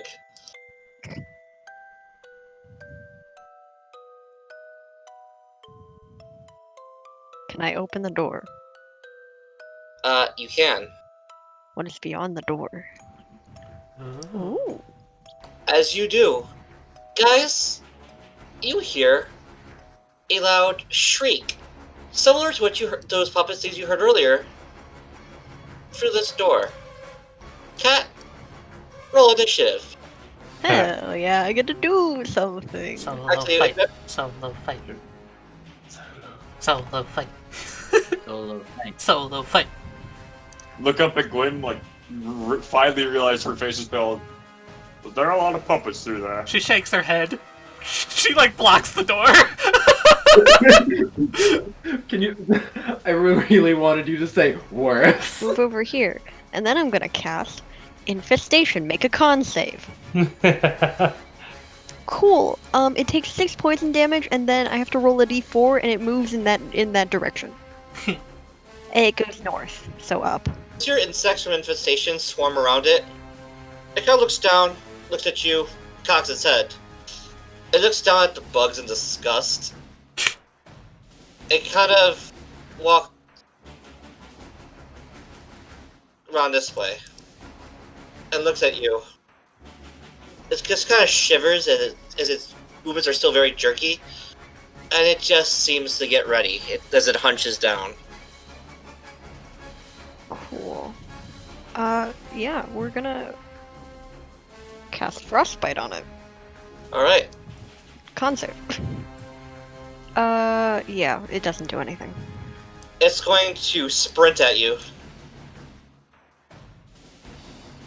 And gets right about there. But it gets really close and its claw starts to fly towards your head. Frostbite is a save. Let's try this again. Haha, you have disadvantage on your next attack. And you take 6 cold.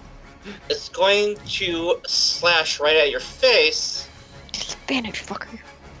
5 total. Total? Yeah. Probably the dagger. We're cutting off its head. As you just go, Can I kick it into the void? you most certainly can. Goodbye, fucker. Looking at these cages, Cat, you feel a little uncomfortable. Well, if I feel uncomfortable, I certainly don't show it on my face. Wait, I just realized if you come through this room and like knock on this door, we're all gonna be That's my terrified. plan. Yes! Oh my god. Hell yeah. Can I do that? You most certainly can. Nothing happens when I enter the room, right? There's no slims coming for me. This figure called out of shadows begins to reach its hand out to you, but as its Roll eyes intimidation. distort, its eyes go wide, and it just sprints and swan dives off. Gwyn, holding a hand up to Diego like, don't open this door. Knock, knock, Okay. knock. Knock, knock. Thank you. Hearing that, Fiora casts Mage Hand and tries to open the door. Gwyn is standing in front of the door. Which way does it swing? I don't think. Yeah, the door opens towards the Cat's character, Just screams her head back. and you see this purple-haired person in front of you. Stop screening her neck. Wonderful. You see that she is absolutely covered in cuts and bruises and scars, and her clothes are very tattered. Friend or foe? Hi, Ghost Lady. You're not a pilgrim. What about a pilgrim? What's a pilgrim? She points into the void. And then Blinks. does like a, oh, it was nothing. Hand motion. Who are you? Shrug. Lost, you alright? You don't look very well. She like looks over herself. Shrug. Do you talk? Of course I talk.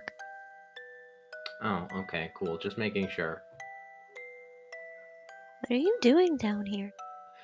I feel like we should be asking you that question, cause Well, I don't know. I thought you guys might have more of a clue than me.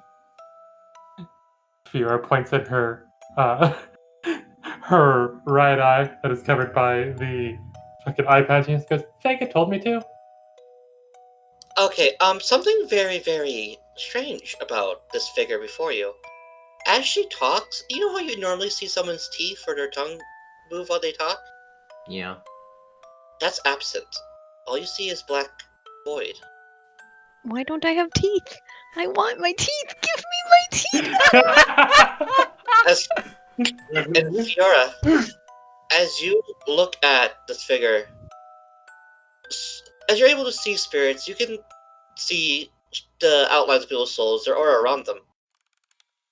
This person's is very faint, half as intense as normal. Gwyn holds up a finger to the new figure, and her left hand begins to glow with golden light. I'm gonna cast my sense on her. Good or evil? You feel the presence of both of them. Am I getting any, like, danger, danger, holy paladin says fucking run senses, or just like...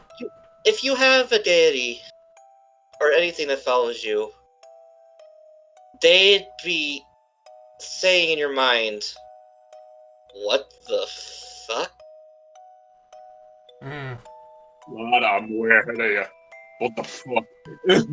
Well, they've been so certain on their readings before, they can't make heads or tails of this person. She puts the hand down and kind of looks at it and, like, shakes it again, holds it back up, puts it back down. The gold light goes away and she just steps to the side and crosses her arms. Cool, you step to the side. Fiora walks up and hugs her, just like, oh, you look sad. What's sad? I don't know if I feel sad. I don't really know if I know what sad is. But I did find this doll. And I'll pull out Cecilia. That's pretty- not creepy at all. My eyes just kind of narrow at the doll. Also, I found a book. I tore out some important pages. It wasn't necessary. And I grabbed some extra paper, some quills, and some ink. Fiora snaps her finger and looks back around at Diego. Oh yeah, that was the answer. Ink. Oh, that makes sense why I didn't know it. I didn't have any. Like, frustratedly walk away from the quiz. So why did you lead us this way, Ghost Lady? Ghost lady? Yeah. Are you talking about the little, like, the girl in the red? Ah, I thought that was you. Do I look like I'm wearing red? She was a spirit. Gwyn abruptly, brow still furrowed, interrupts you and just, like, grunts. Name? What's the name? You. Name. You got one? I don't really have anything. So we're just gonna keep calling you things until one of them sticks? Okay, Fiora That's too. Got it. Alright, sounds good to me. No, friends, but I think that's gonna get a little confusing real quick. I'm gonna just call that out. Someone else come up with a name then. So, did you guys ever figure out what that riddle was? I'm assuming it's ink. Ink, right? I'm pretty sure it's ink. Ink makes sense. If not ink, then... I'm the one with it, so I'll put it in. Wait, there's a lever. Yeah, there's Yeah, a. Kat, you kind of look at this thing, you read the riddle out loud. It's like, oh, I know. And you press the squares that have an I and N and a K on them, and you pull the lever, and this door here swings open. Gwyn was leaning up against it, stumbles slightly. I wouldn't trust those. If you want, I can go check them if they're trapped. Please do. Nods her You head. have a glowy hand too? Oh no, I'm just proficient at stealing things. How do you know that, but not your name? I woke up with a lockpick. Sounds legit. I'd like to examine the chests to see if they're trapped. I would like to too, even though I'm really dumb. It's funny, by the way. She says, I don't think I ever caught your name. She points at Diego. Diego. Diego Northwood. This place seems to really like fire. I suggest we have the fireproof one open them in the room alone. That's really fair. I'm opening a chest. Oh, goodness. Okay, or ignore that. Gwyn just unlocks this chest as well, and as she's leaning down, is like, Gwyndolyn Mallow is my name. Good to know. First Order of the Paladin. You find another glass bottle of that red liquid. This one's pretty sizable, though. And you also find what appears to be a rolled-up scroll in your chest, Diego. You find a smaller red liquid bottle, another spell scroll, though this one has a little bit more decoration on the outside of it. And you find a bag. Holding? Roll the bag of holding. Please, please Is it tell exactly me. what Richard wanted? Can I open the third chest? You can. You got a potion with a weird grayish kind of liquid form in it, though it seems kind of in between vapor and liquid. I think I know what potion that is. Potion of gaseous form. Potion You of find a frost fucking giant. potion of frost giant strength. Oh, That's a potion of heroism. And last, but certainly not least, it's a fucking beat of force. Ah, that's Oh, what I thought and it what was. was the spell scroll I got since we're going through identify? A scroll of identify. Irony. That's hilarious. Gwyn will come out and toss the bag of holding at Fiora. She will catch. Kind of look at it funny. It's a bag. For knickknacks. Knickknacks. Your new friend touches you, Fiora, and gives you the heels. She will flex a little bit and then be like, oh wait, I don't have that big of muscles. You'll get there. Oh. She points at her quote, no name. Velatha? Velatha?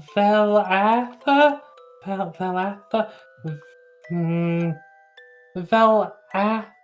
I think I pronounced that right. Fiora, you mentioned your muscles being small.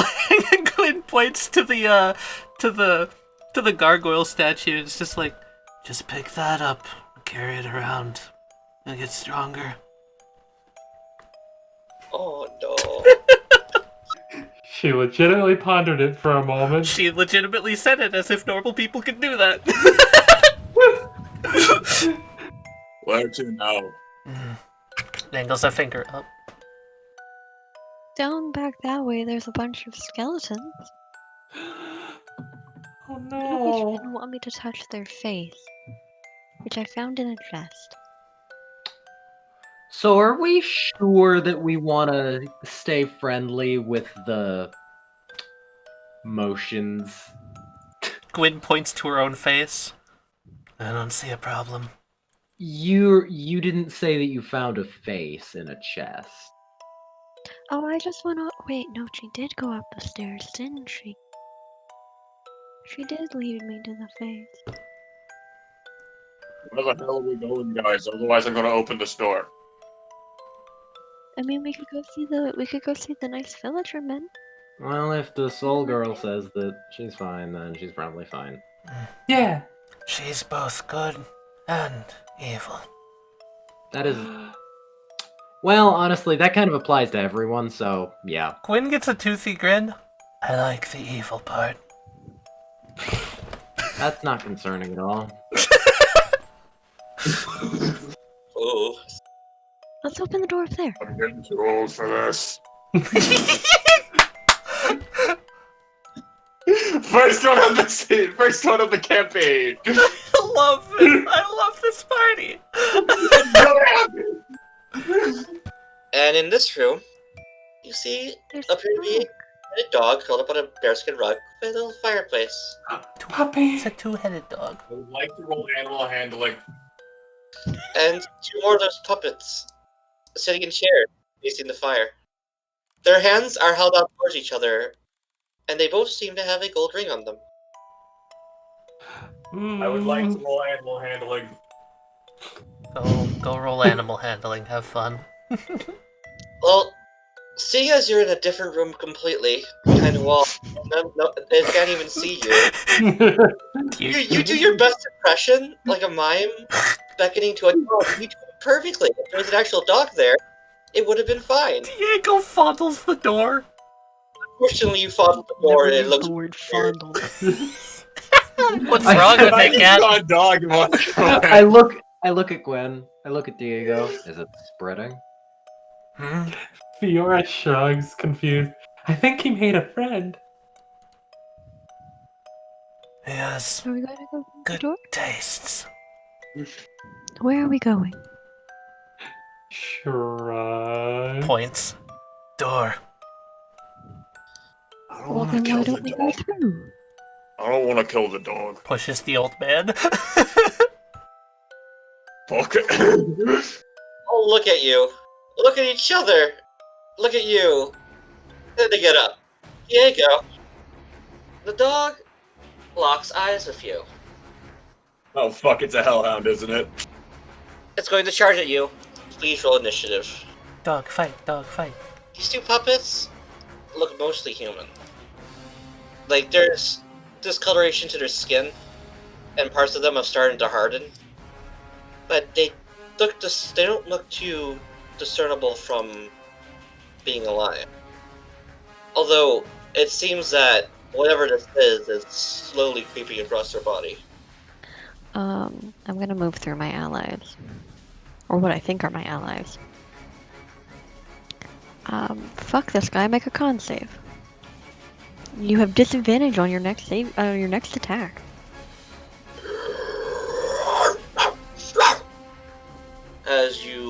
As ice starts to creep across its fur. So I'll just squeeze past. Just like, there we go. Oh, hi, puppy. He doesn't look happy. She kind of like looks at the people in the back. Like, sorry. The dog goes hostile towards someone. She'll ray of frost it. Yeah. Clunk. Clunk. Looking at these two puppets, what are they doing? Well, this one looks fucking terrified of you. But it starts to raise its half-formed claws. It's got like a mixture of it. Half its face is curled up into that evil grin you've seen on the other puppets. The other face is just the other half of the face is just pure terror. Please, no. Tally hates that I'm doing this, and I'm gonna smash it with a pillar. Interesting. Maybe a twinge of doubt? As you go to swing your pillar at this thing, it goes wide, and seeing its chance to perhaps save its life, it grabs the chain and uses it to swing you and slam you across against a wall here. Lands with a oomph. You'll take a single point of damage. And then I get mauled by a dog. The one you just tried to hurt. It's going to pull its hand back and try to punch you in the face. It's going to be a 14 to hit you. Misses. Block it with my pillar. It breaks your pillar and it kind of shakes its hand like, ow. Who's going to rush you with a dagger? She seems to be kind of just blocking, thinking about this. Her form isn't actively like angry or aggressive, she's just taking the hits and thinking. As it comes at you with the dagger, it kind of glances off your armor. Okay. The dog is going to make 2 bite attacks at you, Diego. That's going to be 8 piercing damage. Jesus fuck. Make a Constitution saving throw, please. Yeah, that's how. Wait. You have disadvantage on that first hit. Oh yeah, right. Never mind. That is a 11. Doesn't that activate Fiora's thing? She does not look like she wants to, but she's gonna fire anyway, and she's gonna release the ray of frost at the dog, and she's just gonna very not happy, just sorry. You heard it for 1. He's gonna lean over and poke it. And then bonus action disengage, I'm back behind the door. The dog lets out a big yip. It just growls the deep throated growl at you. Shut up, you mangy mutt! Fuck. As you say that, you impact the ground next to it. It looks at I you. rolled a fucking 2! We're using Chaos Bolt. Oh, The cool. first D8 is the type of damage, which is 7, so it's psychic damage. Oh, So it takes 16 psychic damage. alright. Fiora's gonna pull out the dagger that she got from Pedromi. Except she's not gonna unsheath it. She's going for a non-lethal. So you kind of try to hit it in the head with the hilt of it, but the two heads kind of split away from each other, and you go right through the space between them. Just continuous to mama. Sorry, I'm sorry, I'm sorry, I'm sorry.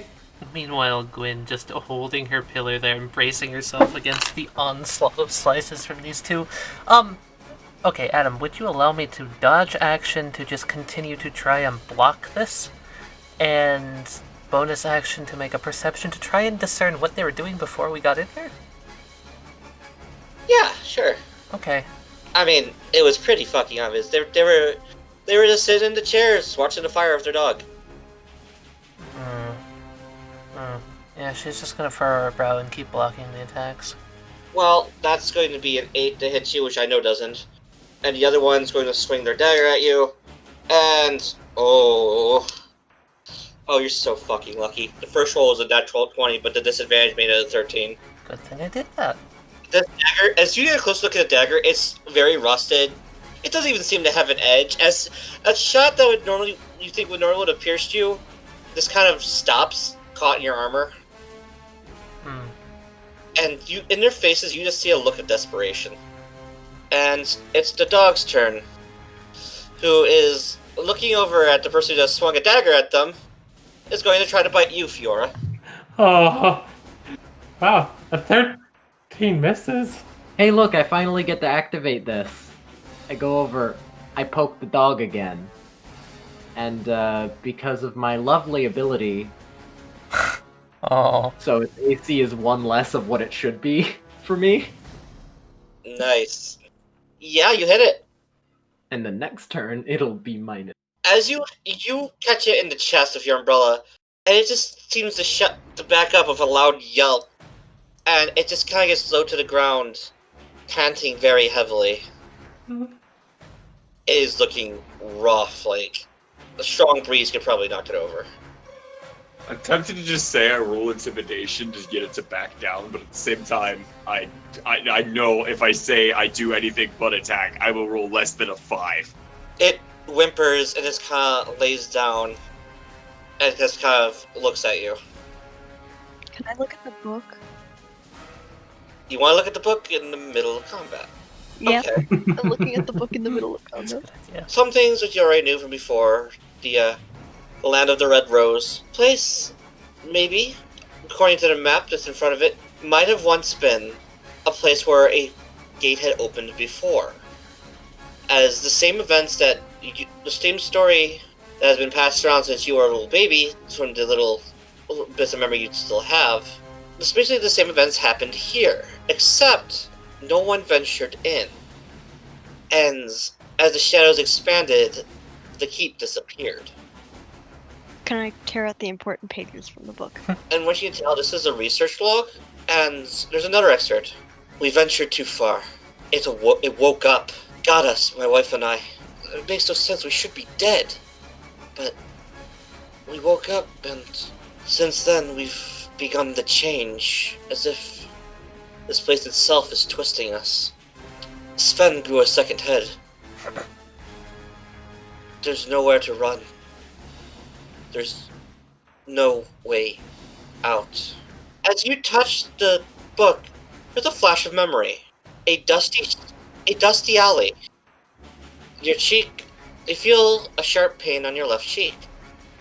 And you hear voices, but you can't make out what they're saying. And that's it.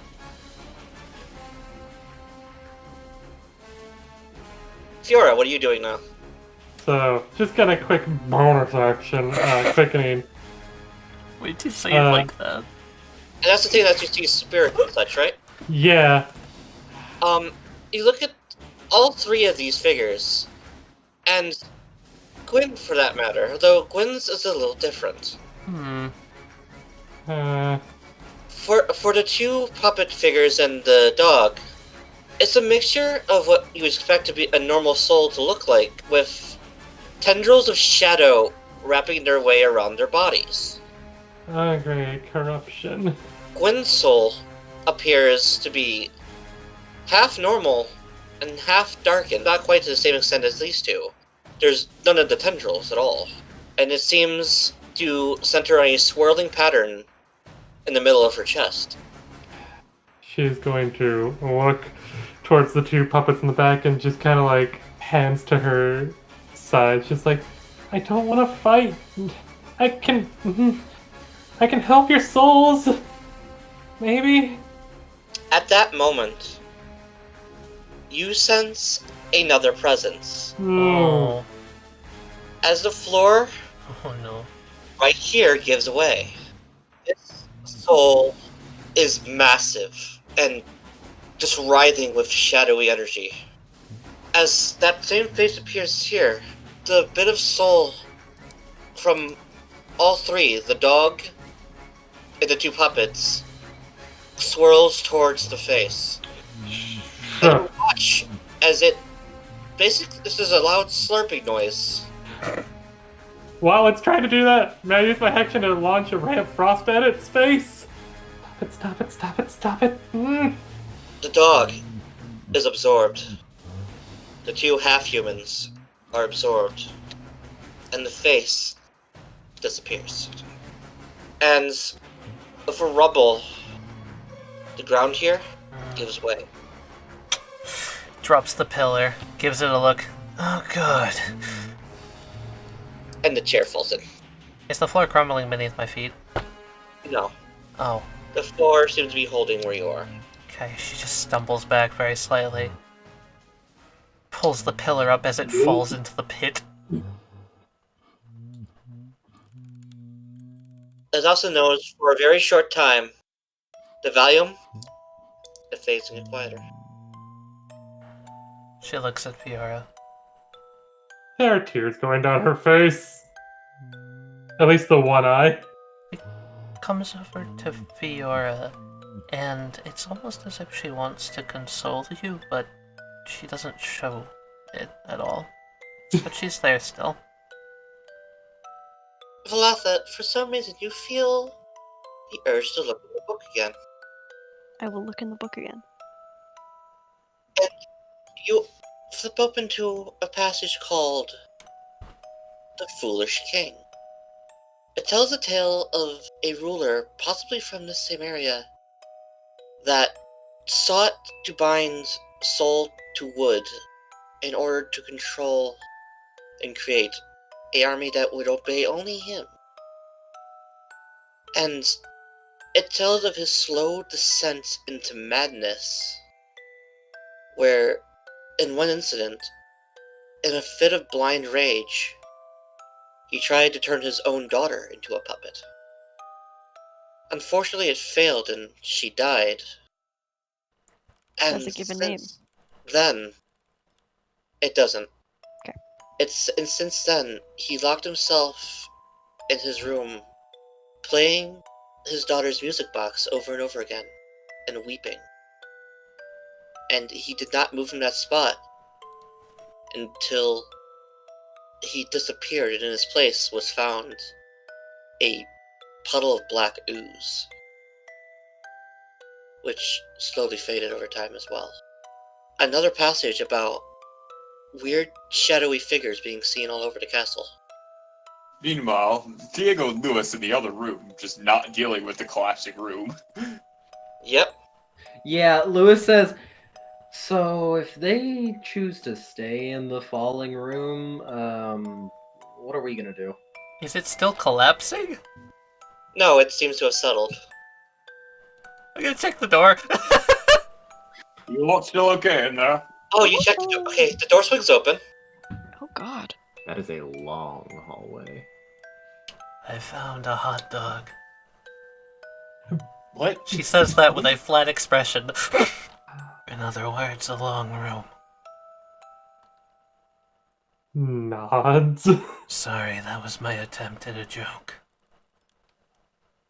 She walks in. Hey, Rat, Yeah, what? Oh as no. you pass through the door, Oh gosh. it slams shut, Oh. and there's a loud click. Uh. And then there's a sound of, is that stone on grinding on stone? Oh my Oh God. no, did I enter the Run. crusher room? There's a loud thud. As Boulder room. Boulder room! roof, Boulder room! Okay, can I quickly drop my pillar and elbow it backwards and bust a hole into the door? you sure it's what you want to be doing at this moment? Why wouldn't it be what I'd be doing? I'm clunky, I have slow movement speed, and I don't think running from the boulder would work. So I'm gonna do that. I would like to, from my side, just break the hinges with my warhammer. We both like hit it at the same time. You have time for one hit before it gets close to you. Yeah, I know. That's fine. Running won't work for me. I have very slow move speed. Yeah, you're able to break the hinges, Diego, and Gwen, you do bash the door open. And I dive right through. Using the momentum of my pillar to drag me through. And it just goes rolling down the hall. She turns around. She's not sweating. She doesn't even look scared. She's just like, there was a ball trap. Yeah, I heard. And then you hear a loud crack, It smashes into the wall over there. and what sounds like something collapsing. Oh, bye, Boulder. Bye, Boulder. That was exciting. Shrugs. That room opens up as it breaks a wall in the door. I was going to ask if you wanted to go see the city. City? City. There's a balcony. I woke up over there on the balcony, on the guillotine. What is it? Wait, why is there a guillotine? I don't know. It overlooks the city, though. A guillotine. And you were on the guillotine? I was on the guillotine. And here we have all my friends. There's... Hear you say, all my friends. The skeleton comes up, as you pass, the skeleton comes to the gate, and upon hearing you say that, waves you and gives you a thumbs up. See? Hmm. They like Not sure if that's a good... Gonna use divine sense again on the skeletons. There, except for like the trace evils of necrotic energy, there is not a trace of evil in them. Hmm. That's where the ghost went. You know, are you sure we should be trying... Guillotine on a balcony kind of sounds like she was publicly executed. Don't worry, she's partially evil, so she's trustworthy.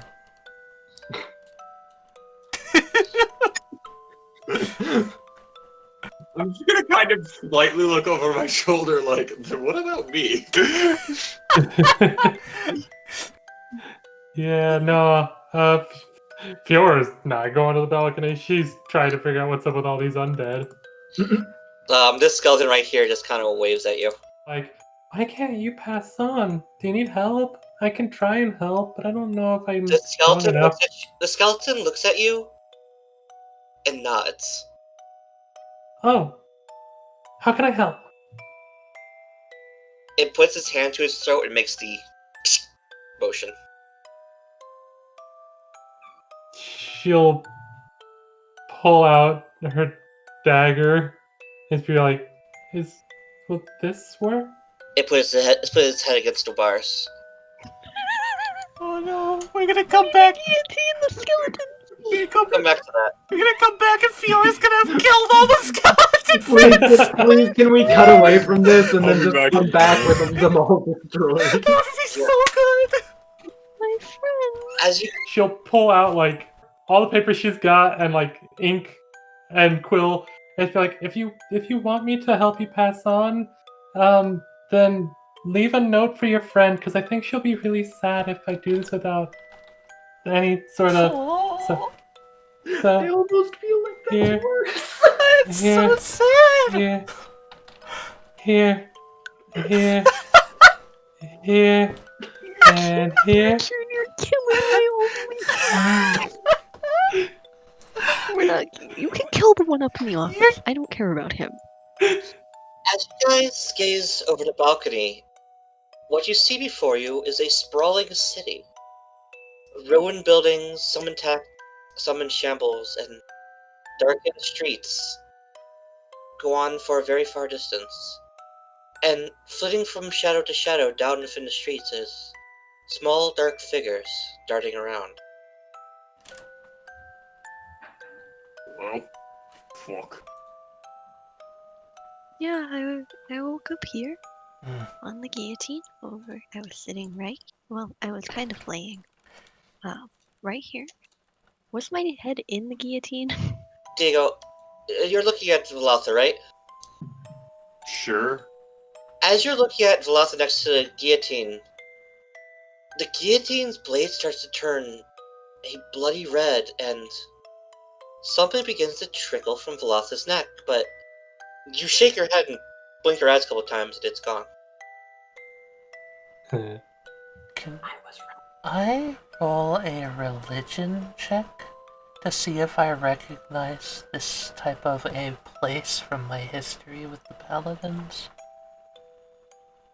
For all of Sure. its honestly cultish type vibes I'm getting. You search your memory, but you can't think of any specific religion. But you do remember the tale of a city that disappeared about 150 years ago. You think that this might have been the city of the city of Red Roses. Off with her head. This guillotine is absolutely dripping with dark energy.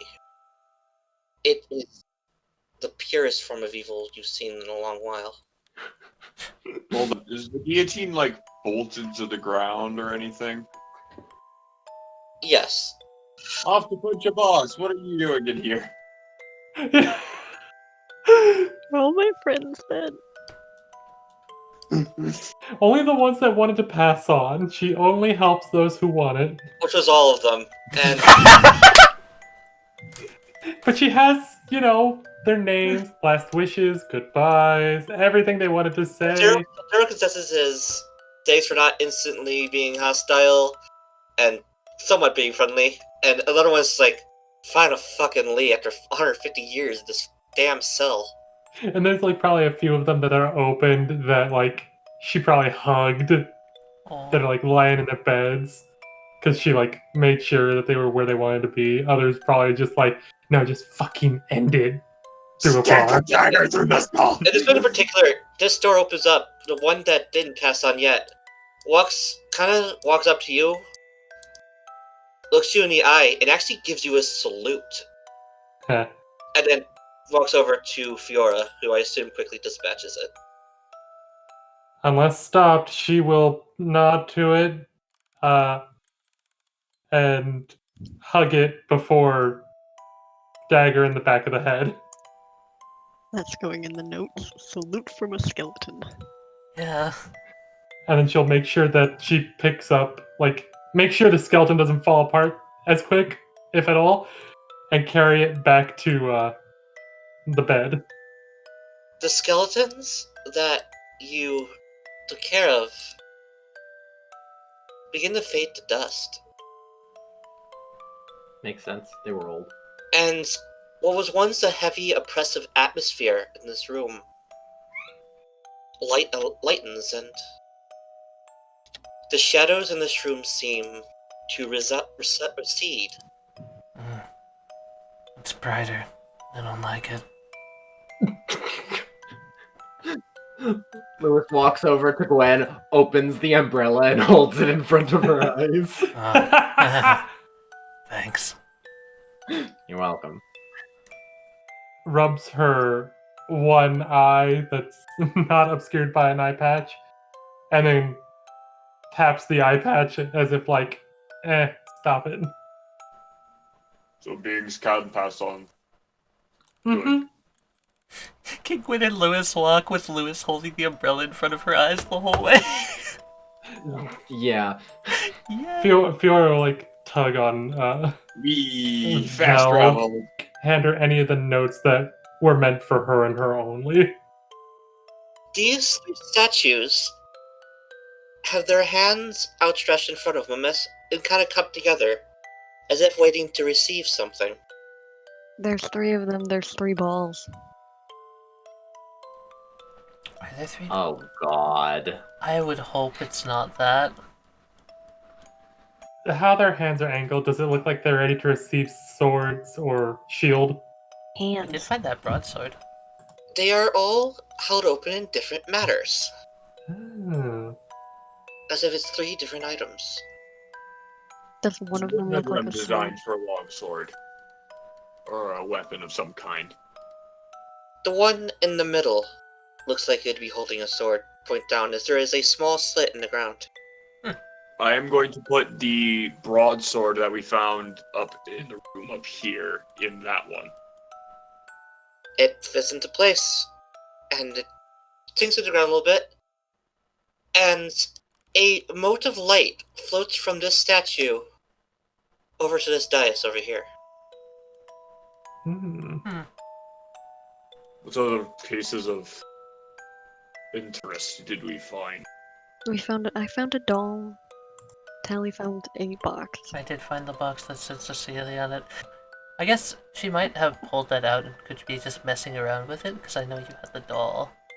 You mentioned that you found the doll, but you never mentioned anything else I about it. mean, it's got a name. Yeah. That's about it. It's called Cecilia. Wait, isn't that the name of the box we found? Gwyn, pawing around with the box, looks up, looks down. Huh? Yeah. Walks over, hands the box to Velatha. Do the statues look like they're holding a doll in a box? Yes, Oh, Jesus Christ. Foolish king. I will place them in. as you do that, 2 more motes of light from those 2 statues float over to the dais, which begins to glow a yellow light. Gwyn, if you're looking at it, you could tell just from a glance that this is holy energy. She actually gets very interested in it. And starts stepping forward, almost entranced.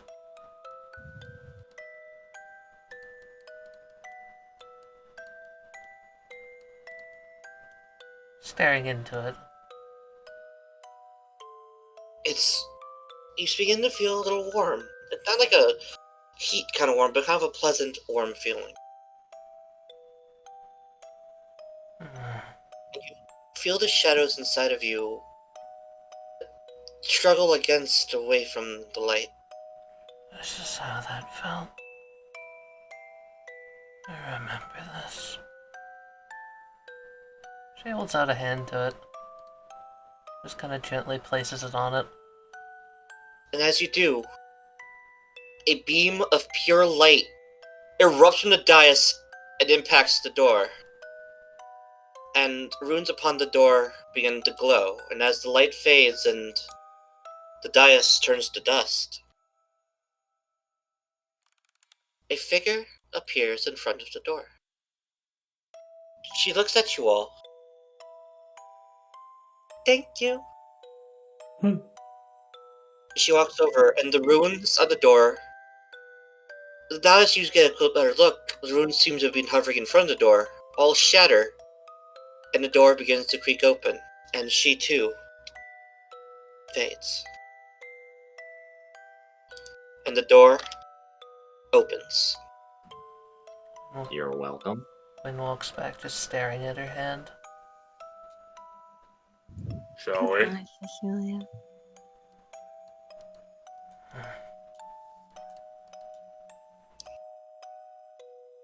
If anyone was paying attention, Fiora's tail is wagging.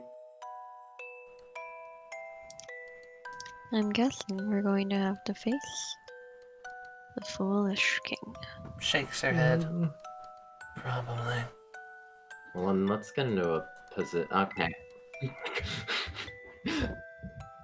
I'm gonna stand next to Gwyn. Marching order, Yeah, marching order. Diego and Gwyn in the front, Fiora and Velatha in the middle, and then Lewis in the back. Oh, there it is. Oh, that's a big It's a coffin. big coffin. So, here's my idea. Okay, so assuming that since we're hearing weeping and the weeping got louder when the face thing appeared, Mhm. that was probably the same face thing that was in the intro, right? Oh, probably. Probably. I'm gonna say so. So that means that stuff from this quote-unquote floor came out and fought, like Up there. our town thing up there. So I'm thinking whatever was on the floor below this one is what came and attacked this one, and so on and so Oh, forth. that would be so damn cool. Have my name back. Get moving. Gwyn seems to almost be like distant, more distant than normal, not even thinking about what they're doing here. In the middle of the room, there is a music box, and what you can tell, that's where the sound's coming from.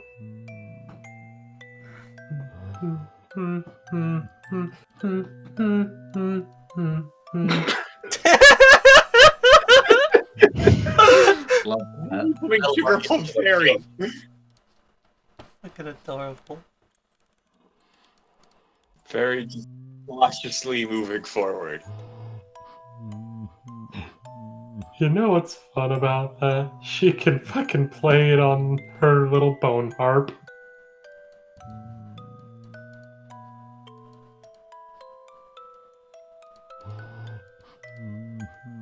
She basically Gwyn.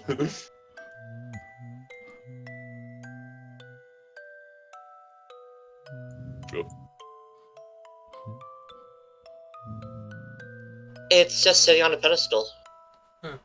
I was just gonna use one more of the quickening. There is a dark red aura around the coffin. The kind you only see of hostile spirits. I'm gonna lean over to Gwyn and say, 5 gold says if I close it, he wakes up. Make it 10. I'd place my entire life savings on that. Oh, that's ironic. My life savings is 10 gold. So is mine. Oh, I spent half my life savings, you know. good to know we're all I'm gonna gonna die close it poor up. and alone. Well, maybe not alone. She shuts the music box.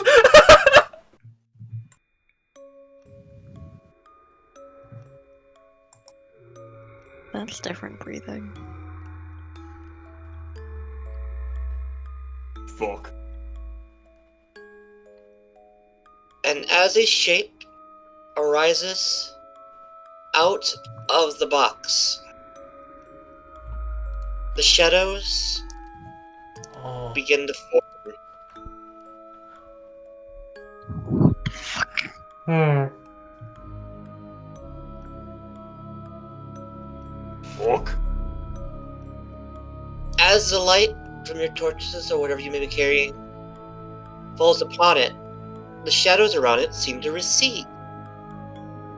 And what you see, Well, I like that. breaking those knees. you see this massive hulking form appear in front of you. Its cruel smile betraying the sadness in its eyes as its long claws feather around with jerky movements. As it cranes its neck to look at you. It's not like it's looking at you, it's more like it's looking into you. How do you wish to start this? He can only hit things with an umbrella. Yeah, I can only do one thing, and that requires getting in front of it to the point where it will hit me next turn. So, I am going to attempt to be preemptive. this room is too big to only fight the one thing. I'm going to go here and prepare for any puppets that might come down and fight us from the back. Smart. And for its turn, disappear. Did we go into the ethereal plane? As you look into it, no, it did not. And the area around you all darkens and becomes filled with shadow. I look up. More shadow. Around us or like where we're standing? The entire room. Is this magical darkness? Yes. Fiora is behind you. Ha! Strength save. Make a what save? Strength save. It grabs you in its long arms. Does this proc my preparing for people to come from behind? Because I feel like it should. As you fail to break free, you feel sharp teeth penetrate your shoulder as it bites you. Mm-hmm. 9 damage. And she's out like a light. And as it feels you faint in its arms, it throws your body to the side. Mm-hmm. It looks at Lewis. Umbrella Pope. It's hard to see with the room so dark, but as you swing forward, as if your umbrella gets caught halfway to the creature, and its blow is just deflected aside before it can even land. Yeah, fuck. I have the cantrip light. Do you? I do. I'm an Asimar. I get it naturally. Alright. I'd like to take. I still have that brass key. Oh! Can I take that brass key, cast a light on it, and throw it at the thing? You smack it square in the face, and the area of light around it, it shudders away from it, as if it kind of goes down in size, and it runs to scamper into the shadows. Roll I credits. point with my umbrella and I say, "Ha, bitch!" And you notice, as the light hit it, smoke started to rise from its skin. Fiora, please make your first death save. That's one fail. Yep. Lewis, get her up. Oi, fucker! I'm gonna turn, and I'm just gonna bring my hammer down as hard as I can on the music box. Nice! And then I'm gonna wander off over here and say, you wanna make something of it? And take the dodge action. Okay. I love this. Diego's great. When is your turn?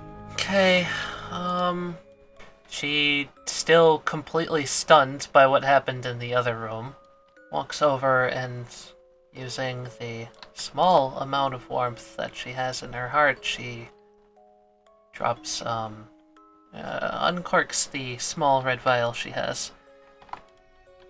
Get up, monster, we need you. Gonna pull Fiora up and, as a free action, use 1 point of my Hands of Darkness to go up to max health. Lewis, you're up. Smoke is still rising from this thing as it's still caught in the light. The key is like right over here, right? Yes. I walk over. I pick it up. I hold it slightly closer to it. It seems to shudder away from it. I say, "Oh, you want me to take it away? You want me to?" It glares at you. "Oh, well, if you're not gonna say it, I'm gonna assume that you like the light." Takes 1 step forward. Throw the key. You're not gonna say anything? Okay, I toss it at it. It is still a bit of a sizzle as it hits it, and it hits the ground. And the creature looks very... It starts to shudder all over the place. Its eyes are going to dart around the room, and then, to blink, it's going to look at you with pure hatred. Yeah. I took the dodge action. Alright, it tries to grab you, but you definitely dodge to the side. And it'll just settle its eyes on you, Diego. Do I want to damage it, or do I want to throw another light thing at it? Make Diego's hat really bright. Light up my hat. We're gonna do It has to come into the bright light, which it does not, really does not like. Yeah. Since this is 5 feet. light, and then Or you'll jump into a shadowed area. As you hit It's a it, big while thing. it's still in the light, the shadows that protected it before aren't there to stop it now, and you do damage. Roll damage. Eh! And you land a good solid hit on this thing's leg as you bring a warhammer crashing down upon it. Anyone else know magic? It's been locked. I'm literally lighting up. She's gonna take the help action, but she's gonna take the witch's version of the help action. And she'll rummage in her pockets and grab 2 of the blue potions and hand them over to. These should help with magic regaining stuff. I'm not fully sure. They help regenerate energy. I don't know what that Energy, means. yeah. It's my turn. I'm gonna go beat his ass. It's my turn to go beat- That hits. How does that one? Because you have a bunch of light with you. The warrior of light, Diego, the holy. It will shudder. It will look around at all of you. They'll stare at the ground, and with a You mighty never- crash, Oh no. Here we go. As he disappears, I'm gonna just mutter, "You never deserved it, you cunt." as it rumbles away, parts of the floor begin to collapse, Is it running? as far as you can tell. Before that, Gwen's gonna step over and look at the massive coffin. What about it? Just examine it. Anything that sticks out? It seems to be a stone coffin with ornately carved in the sides with different scenes depictions of the king's deeds and the king's general descent into madness. Does it say anything about a curse? Infernal, yes. Yes? Red runes that begin to appear on the lid of the coffin, and it reads, "Beware the corrupting shadows." Guys, see any weird shadow taint on souls currently? You see what you saw before, with Cat's character being dim and Gwen being that mix of normal and shadow. Fiora, you do catch a glimpse of Vega swirling around you, and Diego just looks your general normal soul, but bright, pretty strong. Then Lewis just looks average. Average. Okay. Although, there does seem to be a small green orb floating around Lewis's head. Diego has his warhammer still currently glowing, right? Yes. It's glowing for the next minute, as far as I know. Yes. Fiora does the gimme hand motion. My warhammer? I'll give right back.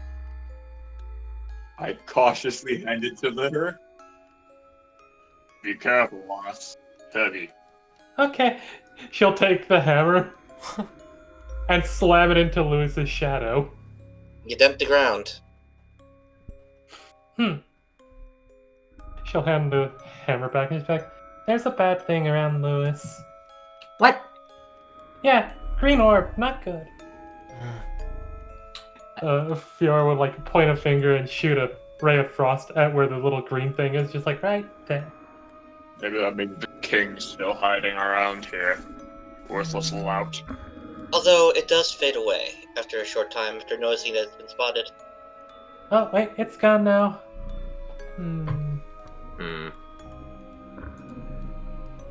What's the problem? Let's just go find it. Fiora is gonna pull out her bone lyre, and she's gonna start playing the song they heard from the music box. And just starts walking. Yeah, Luz points at. The Points. follower. Yeah, keep playing that. She'll keep playing, sticking close to the people in the back. The atmosphere in this area seems darker. You know that feeling when you walk to like a creepy to a building that has like creepy atmosphere to it, like it's just an oppressive kind of atmosphere. Mm-hmm. That's what's going on here. Like a really haunted place or something. What do you think it was? Uh, I think that little bastard scampered off. We haven't found a way down. Let's look for one. mm, On the door. Yeah. She'll try the door. What if it is the door? I'm gonna follow Gwen. Can we make sure everyone stays in the light, too? The chapel. that's ironic. That Fucking smash that skeleton. lot of movements. They're just dead? They're all in various stages of smashed or cut up. Some of them even look burned. And on the altar, you probably, if you come in a little bit, right here, you get an angle in on the altar where it looks like it's a skeleton wearing priest robes. The skeleton, however, is laying down on the altar. A couple of its bones are broken. It's not moving at all. In fact, if you had to guess, you'd have to say that whatever happened here, bastard went down fighting. It's within range. Through the wall, does she see a soul in it, or is it? Nope, there is nothing. Okay, good. I'll tentatively walk in, looking around. I'll follow her since I'm her light source. I don't trust this place at all. Like, light a torch, you're only carrying an umbrella. What direction is the weeping coming from again? The ceiling is about maybe 50 feet in height. And the top of the ceiling is just, you can't see it. It's dark, like really fucking dark. It does seem to reverberate strongly around this room. Her in. I check the pillars. They go up towards the ceiling and vanish part way up as they enter the dark. Right.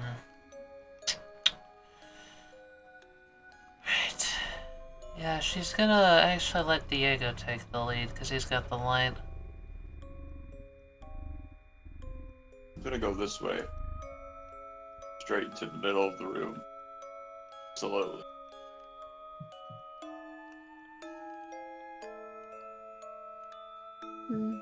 At this moment, as Diego steps more than 10 feet away from you, you feel something wet hit your shoulder.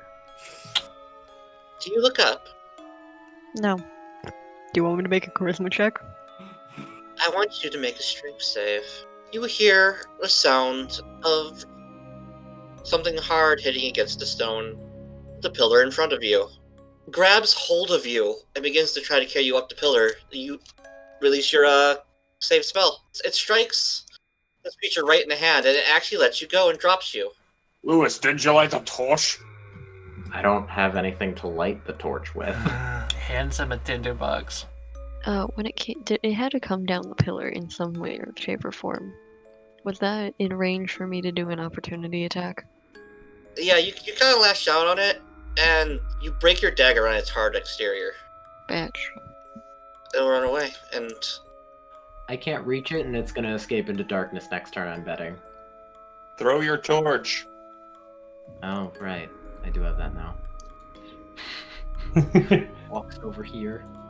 Tosses the torch. Can I use a reaction? yeah, you can. Gwyn focuses very hard on the torch, and I'm gonna cast Thaumaturgy and increase the power of the light. Oh, very nice. Ooh, as it's getting to it, especially.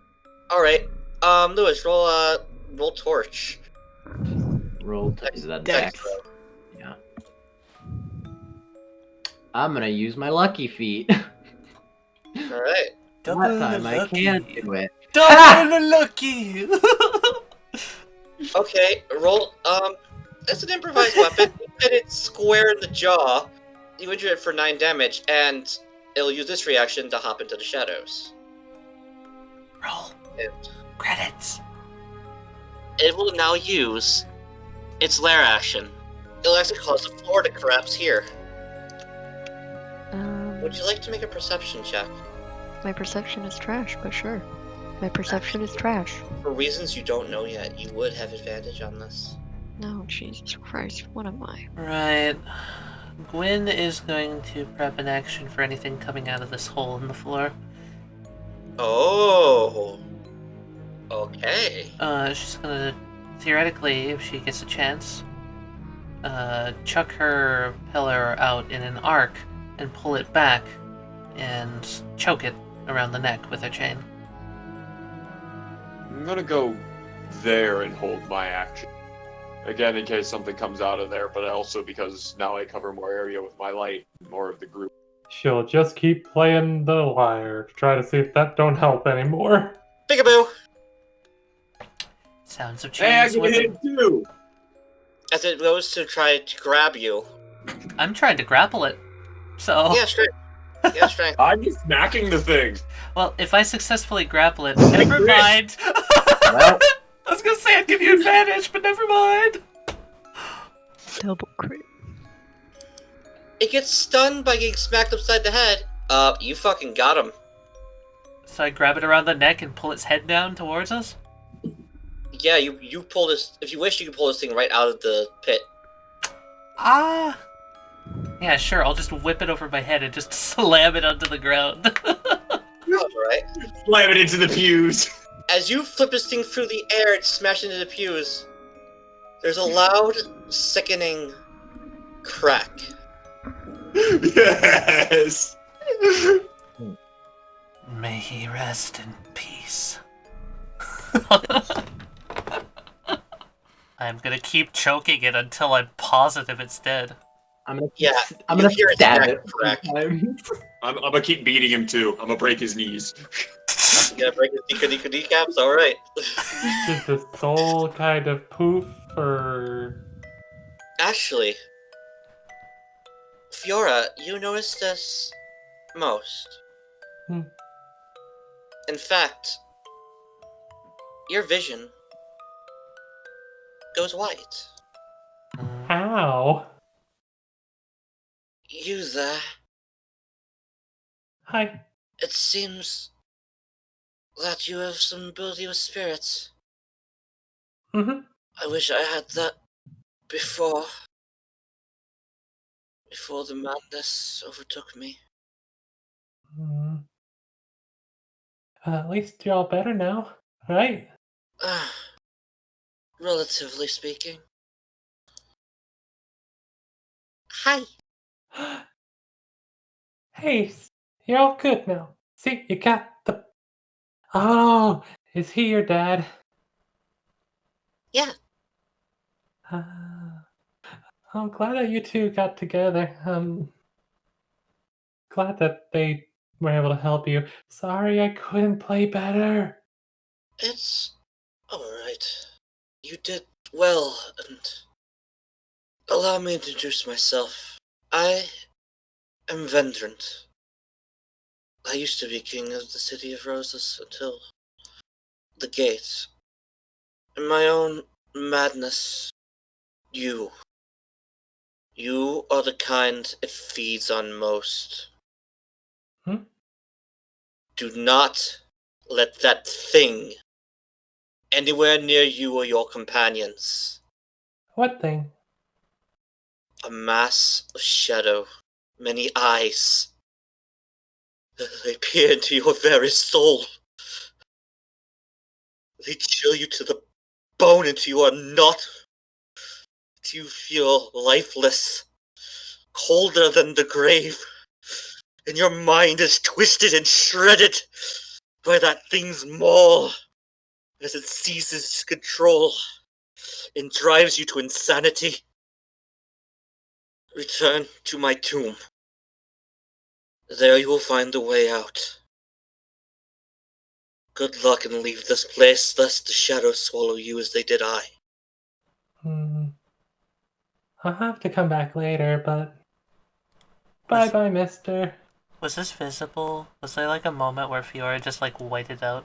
There was a moment where Fiora's vision just went. Her eyes began to glow white, and she just kind of froze in place for a moment. Can I be like waving my hand in front of her face? Like, hey, monster.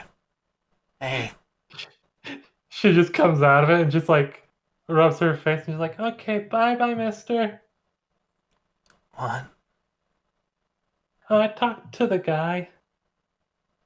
Him? Angles a finger at the Jester King. Mm-hmm. Hmm. I know the way out. That seems awfully convenient. Can we loot his corpse? Rude. Yeah, actually. You don't find much on him. Any clothes that he was wearing tore and ripped and were shredded as he transformed, though he has. But you do find a locket containing a picture. And Fiora, you would recognize this as a picture of the two when they were alive together. Aw. See, that's the guy. I guess. Hmm. Neat. No idea who the dude is. That's her papa. Can I take his crown? I mean, yeah, I guess you could, yeah. I take his crown. I'm gonna give the necklace to Fiora and be like, here, you feel like you can get more, I don't know, value out of this? I don't know. Mind if I take the crown? You wear hats better than me. Hands it to Diego. I take this thing and I'm just like, wasn't meaning to wear it. Just gonna melt it down. Oh. Takes the hat back. She will find as much wood as she can in this room and the room right next door real quick and pile it on the corpse before running back out and then attaching some flint to an arrow. I'll give Sweet. a half-assed prayer to him. Here it comes.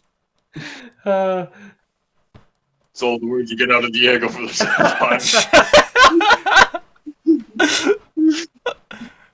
chuckles and shakes her head and like flips the eye patch up as she looks at the corpse on fire and says, "Oh, be nice, Vega. Have a good rest, you two." And she'll turn around, flip the eye patch down, and follow after the others. Okay, so we gotta go back to the coffin thingy. He said it was in his tomb. Okay.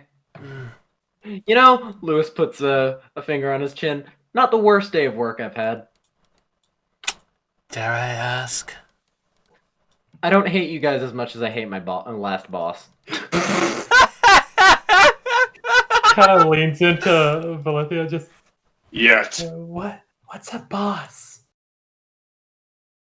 I don't know. After there's all life has left it. Wow. Was it really that shitty? Wait, what? Not my boss's Is that your boss? I don't know, maybe. Sleep it. What the fuck is going on? I really hope I'm being followed by the soul of my boss. That would be so good. Alright. Oh, hey, look, it's a bullshit crystal. Guess we're not coming back. Whoops. Whoa, who put me in the Floor, pit? floor. Who You put me in in the the pit. pit? Definitely wasn't That's me. not where Fiora goes. Where's my character? You're over here. There I am. Looks at the floor. This is inconvenient. Hops over. You guys do find, in the space that's open to the lid missing, there is a glint of yellowish metal in the so you guys in the coffin find 12 platinum and 466 gold pieces. Yeah, that's what I figured it was gonna be. Well, that's unfortunate. Group fund, group fund, group fund. Oh, you guys got enough fucking magic shit today. She's like leaning over the edge, like, because this thing's probably like way taller than her, and falls in. And then whatever gold glint was in there is gone the moment someone peeks in. She's like, I need help. Gwyn pulls you out with one hand. Oh, so fucking cute! Thank you. Don't trip, monster. Alright, as you guys gather around the crystal, Lewis, you feel almost compelled to reach out and touch it. And as you do, there's another blue flash And you guys are back here. Why do I just get put on the? Why do I end up laying when I come into new room? Maybe you're It's almost sleepy. It's almost like I'm a narcoleptic. With a few more flashes of light, Huh. Oh, did we unlock the next room? Is this a world map? World map! World map! Ah! I quickly run to try to go out the door. Oh, she bet so much gold on Yep. the guard. And if she's able to go out, she's gonna try to see if she sees the two giants out there. And I'm like, you owe me money. uh, She flexes. I'm going to walk past as she's doing this and grab her by the scruff of the neck. First things first, little lady, you need to get some rest. Nah. Gwyn smiles. As I walk out, I say, I mean, I lost the bet, so take it out of your debt for her. Maybe I'll win next time. Gwyn smiles seeing Fiora flex and just internally thinks, she's getting there. The entire time she's being carried by the scruff, just flailing like, money. What do the giants think of me coming out with them? wait, who the hell are you? I don't know. We found You it. don't want to know. That's Don't my friend. I was found on a guillotine. Yeah, we're just as confused as you are. Right. This, but Hey, nice. Oh, hey. see you I next like time. Silent Forest. I like it. That was good. Yeah.